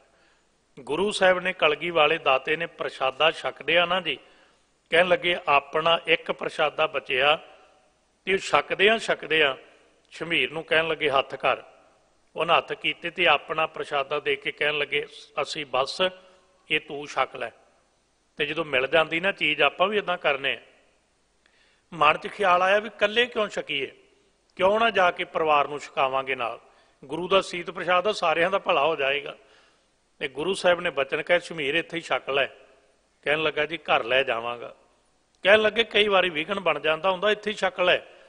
ਕਹਿਣ ਲੱਗਾ ਨਹੀਂ ਘਰ ਲੈ ਜਾਵਾਂ ਜੀ, ਹੁਕਮ ਕਰੋ। ਤੇ ਸਾਹਿਬ ਕਹਿਣ ਲੱਗੇ ਤੇਰੀ ਮਰਜ਼ੀ, ਅਸੀਂ ਤੇ ਦੇਣਾ ਸੀ ਦੇ ਦਿੱਤਾ ਹੈ, ਘਰ ਲੈ ਜਾ। ਸੁਣਿਓ, ਜਦੋਂ ਪ੍ਰਸ਼ਾਦਾ ਲੈ ਕੇ ਉਹ ਗੁਰੂ ਦਾ ਸੀਤ ਪ੍ਰਸ਼ਾਦ ਘਰ ਆਇਆ ਨਾ ਜੀ, ਤੇ ਘਰੇ ਆਉਂਦਿਆਂ ਘੋੜੀ ਤੋਂ ਉਤਰ ਕੇ ਆਉਂਦਿਆਂ ਆਵਾਜ਼ ਦਿੱਤੀ ਸਾਰੇ ਆ ਜਾਓ। ਇੱਕ ਹੁਕਮ ਮੰਨਣ ਜਾਣਨੀ ਭਾਈ, ਦੂਜਾ ਭਾਏ ਫਿਰਾਏ। ਤੇ ਦੂਜੇ ਦੀ ਹਾਲਾਤ ਹੈ ਸੰਗਤ ਢੋਈ ਨਾ ਮਿਲੇ ਭਾਈ, ਬੈਸਨ ਮਿਲੇ ਨਾ ਥਾਓ। ਕਹਿਣ ਲੱਗੇ ਜਦੋਂ ਆਵਾਜ਼ ਦਿੱਤੀ ਸਾਰੇ ਆ ਜਾਓ, ਜਦੋਂ ਸਾਰੇ ਇਕੱਠੇ ਹੋ ਗਏ, ਕਹਿਣ ਲੱਗੇ ਕੀ ਲਿਆਂਦਾ। ਕਹਿੰਦਾ ਗੁਰੂ ਕਾ ਪ੍ਰਸ਼ਾਦ ਮਿਲਿਆ। ਗੱਲ ਛੋਟੀ ਕਰ ਲਈਏ ਸੰਖੇਪ, ਇਹਦਾ ਉਹੀ ਮਾਮਾ ਆ ਗਿਆ। ਕਹਿਣ ਲੱਗਾ ਮੈਂ ਨਹੀਂ ਛਕਣ ਦੇਣਾ, ਅਸੀਂ ਮੁਸਲਮਾਨ ਹੁੰਨੇ, ਮੈਂ ਨਹੀਂ ਛਕਣ ਦੇਣਾ। ਇਹਨਾਂ ਕਿਹਾ ਮੈਂ ਛਕਣਾ, ਗੁਰੂ ਨੇ ਕਿਰਪਾ ਦਿੱਤੀ, ਬਖਸ਼ਿਸ਼ ਕੀਤੀ ਹੈ। ਇਹਨੇ ਫਿਰ ਉਹੀ ਗੱਲ ਕੀਤੀ, ਕਹਿੰਦਾ ਜੇ ਤੂੰ ਛਕਣਾ ਤੇ ਮੈਂ ਚੱਲਿਆ। ਤੇ ਉਹਦੀ ਭੈਣ ਨੇ, ਭਾਵ ਸ਼ਮੀਰ ਦੀ ਮਾਤਾ ਨੇ ਕਿਹਾ ਤੂੰ ਜਾ ਨਾ, ਅਸੀਂ ਛਕਦੇ ਨਹੀਂ। ਤੇ ਇਹਨੇ ਕਿਹਾ ਸੁੱਟ ਦੇ ਸ਼ਮੀਰ। ਕਹਿੰਦਾ ਫਿਰ ਮੈਂ ਸੁੱਟਣਾ ਨਹੀਂ। ਸੁਣਿਓ ਖਿਆਲ ਨਾਲ, ਖਾਸ ਕਰਕੇ ਮਾਲਵੇ ਦੀ ਗਾਥਾ। ਕਹਿਣ ਲੱਗੇ ਸ਼ਮੀਰ ਇੱਕ ਘਰ ਦੇ ਕੋਨੇ 'ਚ ਗਿਆ, ਭਰੇ ਹੋਏ ਮਨ ਨਾਲ, ਅਣਮੰਨੇ ਮਨ ਨਾਲ ਮਨਾ ਉੱਥੇ ਛਕ ਲੈਣਾ ਸੀ। ਉਸ ਪ੍ਰਸ਼ਾਦੇ ਨੂੰ ਨਾ ਜੀ ਘਰ ਦੇ ਇੱਕ ਕੋਨੇ 'ਚ ਦੱਬ ਦਿੱਤਾ ਨੇ, ਟੋਆ ਪੱਟ ਕੇ, ਭਰੇ ਹੋਏ ਮਨ ਨਾਲ, ਕਿਉਂਕਿ ਹੁਣ ਦੀਨ ਗਵਾਇਆ, ਦੁਨੀ ਸੋ ਵਾਲੀ ਗੱਲ ਬਣ ਲੱਗੀ। ਪਰ ਉਹ ਦੱਬ ਕੇ ਨਾ ਟੋਏ 'ਚ, ਰਾਤੀ ਨੀਂਦ ਨਹੀਂ ਪਈ। ਅਗਲੇ ਦਿਨ ਕਲਗੀ ਵਾਲੇ ਦੇ ਚਰਨਾਂ 'ਚ ਗਿਆ। ਗੁਰੂ ਸਾਹਿਬ ਨੇ ਫਿਰ ਪੁੱਛਿਆ, ਕਹਿੰਦੇ ਪ੍ਰਸ਼ਾਦ ਛਕ ਲਿਆ ਸੀ। ਤੇ ਹੁਣ ਭਰੋਸਾ ਹੈ ਨਾ ਵੀ ਗੁਰੂ ਜਾਣਦਾ। ਸਾਰੀ ਘਟਨਾ ਦੱਸ ਦਿੱਤੀ। ਕਹਿਣ ਲੱਗਾ ਜੀ ਬੜਾ ਦੁੱਖ ਹੋਇਆ, ਤੁਹਾਡਾ ਬਚਨ ਕਮਾ ਲੈਂਦਾ, ਇੱਥੇ ਛਕ ਲੈਂਦਾ, ਠੀਕ ਸੀ। ਕਲਗੀ ਵਾਲੇ ਦਾ ਬਚਨ ਸੁਣਿਓ ਜੀ। ਕਹਿਣ ਲੱਗੇ ਸ਼ਮੀਰ ਕੋਈ ਗੱਲ ਨਹੀਂ, ਤੂੰ ਛਕਦਾ ਤੇਰਾ ਇਕੱਲੇ ਦਾ ਭਲਾ ਹੁੰਦਾ, ਪਰਿਵਾਰ ਛਕਦਾ ਪਰਿਵਾਰ ਦਾ ਭਲਾ ਹੁੰਦਾ। ਇਹ ਧਰਤੀ ਬਹੁਤ ਚਿਰ ਦੀ ਭੁੱਖੀ ਸੀ, ਤੂੰ ਇਸ ਪ੍ਰਸ਼ਾਦੇ ਨੂੰ ਦਬਾ ਕੇ ਅੱਜ ਰਜਾ ਦਿੱਤੀ। ਇਤਿਹਾਸ ਪੜ੍ਹ ਸਕਦੇ ਹੋ ਜੀ ਤੁਸੀਂ। ਇਸ ਇਲਾਕੇ ਨੂੰ ਪਹਿਲਾਂ ਜੰਗਲ ਦੇਸ਼ ਕਹਿੰਦੇ ਸੀ, ਮਾਲਵਾ ਨਾਂ ਨਹੀਂ ਸੀ। ਗੁਰੂ ਸਾਹਿਬ ਨੇ ਉਦੋਂ ਨਾਂ ਦਿੱਤਾ। ਕਾਂਗੜ ਤੀਨੇ ਦੀ ਧਰਤੀ ਤੇ ਬੈਠਿਆ। ਕਹਿਣ ਲੱਗੇ ਧਰਤੀ ਮਾਲ ਵਾਲੀ ਹੋਏਗੀ, ਮਾਲ ਵਾਲੇ ਤੋਂ ਸ਼ਬਦ ਮਾਲਵਾ ਬਣਿਆ ਹੈ। ਜੰਗਲ ਦੇਸ਼ ਦਾ ਨਾਮ ਮਾਲਵਾ ਬਣਦਾ, ਤੇ ਕੁਝ ਹਿੱਸੇ ਦਾ ਨਾਂ ਜੰਗਲ ਦੇਸ਼ ਦਾ ਫਿਰ ਲੱਖੀ ਜੰਗਲ ਬਣਦਾ, ਜਿੱਥੇ ਬੇਸ਼ੁਮਾਰ ਸੰਗਤਾਂ ਇਕੱਠੀਆਂ ਹੋਈਆਂ। याद रखिया जे गुरु का हुक्म मनण वाले ते साध संगत जी गुरु का ते प्रसाद भी धरती दबिया धरती हरियावल हुंदी है। जिस हिरदे च गुरु का शब्द टिक जाए वो हिरदा क्यों नहीं हरिया होएगा। गुर प्रसाद परम पद पाया सूके कास्ट हरिया इसलिए वडियाइयां उन्होंने मिलदियां। जिहड़े बचन तो टुट जाते हैं संगत ढोई नहीं मिलती गुरु के चरणों थाव नहीं मिलता। नानक हुक्म तिन्ना मनाए सी भाई जिन्ना धुरे कमाया नाओ। साहब कह लगे मालक किरपा करके कोई पूरबला कर्म हुंदा उन्होंने सत संगत बख्शते ने उन्होंने नाम की दात दे के नवाजते हैं। उन्होंने तो हुक्म कमाउण की जाच उन्होंने दिंदे ने। तिन विटो हों वारिया भाई तिन को सद बलिहारै जाओ। अंतली पंक्ति साहब किरपा करते हैं कह लगे जेड़े गुरु का हुक्म मनण की जिन्होंने जाच आ जाती है तो फिर बेनती है तुहाडे चरणों च गुरु अगे अरदास करियो सतगुरु साडे च समर्था नहीं है असी हुक्म मन सकीए। बाबे लहणे वांगू साडे ते किरपा करो सानू जाच आ जाए रंचक मात्र ही तेरा हुक्म कमाया जाए ताकि तेरा हुक्म कमा के साडे जीवन की जिहड़ी घड़ी है साडे जीवन के जिहड़े पल ने ये आनंदित हो सकन। केवल इनू असी धू घड़ीस विच ना लंघाइए जी इनू आनंद माणीए। गुरु ने दात दिती है इसलिए साहब किरपा करते ने। नानक हुक्म तिन्ना मनाए सी भाई जिन्हां धुरे कमाया नाओ। हरेक दे पिछे एक पूरबला कर्म हुंदा। एक बेनती सुनियो समाप्ति दे नाल जिद्दे कोई DC लग जांदा उहदे सारे लोग जानते DC है पर जिहड़ियां रातां जाग जाग के उहने पढ़िया हुंदा वो नहीं किसी नूं पता। हरेक बंदा एक अहुदे ते बैठा दुनिया नूं दींदा अज ये फलानी पदवी ते ने आ कुछ हासिल कर लिया ਉਹਦਾ ਧਨ ਸਾਨੂੰ ਦੀਂਦਾ ਹੁੰਦਾ ਉਹਦੀ ਕਮਾਈ नहीं दींदी ਉਹਦੀ ਉਹ ਬੰਦਗੀ ਉਹਦਾ ਉਹ ਮਿਹਨਤ नहीं दींदी। इवें दुनिया ਵਿੱਚ ਜਿਵੇਂ ਅਹੁਦੇ ਨੇ इवें भगत संत महात्मा जन ਜਿਹੜੀਆਂ ਉਹਨਾਂ ਦੀਆਂ ਕਮਾਈਆਂ ਤੇ ਬੰਦਗੀਆਂ ਨੇ ना ऐसे घर हम बहुत बसाए जब हम राम गर्भ होए आए केते आके बाप केते आके बेटे केते गुर चेले हुए। इसलिए जिन्ना धुरे कमाया ना हो जिन्हों ने वो नाम धन की कमाई की है चलद्या किसी जन्म में आके उन्होंने फल लगता है। तो साहब कहते ऐसे गुरमुखां तो ऐसे रब्बी प्यारियां तो तिन विट हों वारिया भाई तिन को सद बलिहारे जाऊँ। ऐसे गुरमुखां तो मैं सदा सदा बलिहार जाना उन्हां तो लख लख वार वारने जाना। ये पावन श्लोक की विचार है। एक श्लोक दस सिंह साहब जी ने हुक्म किया रब्बी बाणी के मूल पाठ द्वारा उसकी संखेप विचार आप नाल समय की हदूद अंदर की है। रब्बी बाणी की विचार नूं एक बेनती समाप्ति के नाल रब्बी बाणी होवे भावें इतिहास होवे सियाणे सज्जन समझिओ इहदी विचार नूं कदे बाउंड नहीं करीदा भी ये विचार होगी तो इस तों बाद खत्म। इतिहास दीयां भी बहुत शाखावां ने बहुत पक्ष हुंदे समझण वाले। इदां ही रब्बी बाणी के अर्थां चों अर्थ अगे दी अगे सतगुरु जैसी किसी नूं आप अपनी बुध है जेती बरनत भैन भैन तो है तेती ये दात दिंदे ने। इन्नियां बेनतियां अपने प्रवान करनियां। धन गुरु ग्रंथ साहिब जी का कोटान कोट धन्नवाद। समुची दिल्ली से गुरुद्वारा प्रबंधक कमेटी का धन्नवाद। समूह आप रब वर्गियां संगतां का धन्नवाद। सिंह साहब जियां दा ते समूह गुरु के वजीर साहबान सेवादार सब का हार्दिक धन्नवाद। भुलां दास दियां समझ के छड्ड देणियां बचन गुरु साहब के जान के हिरदियां ते वसा लैने। भुलां दी मुआफ़ी बख्शदियां असीसां बख्शो। देहो सज्जना सीसड़ियां जो होवै साहिब स्यो मेल। कृपालता करो अदब प्यार सत्कार सहित दोनों हाथ जोड़ के गुरु बख्शी फतेह बुलावो जी। वाहिगुरु जी का खालसा वाहिगुरु जी की फतेह।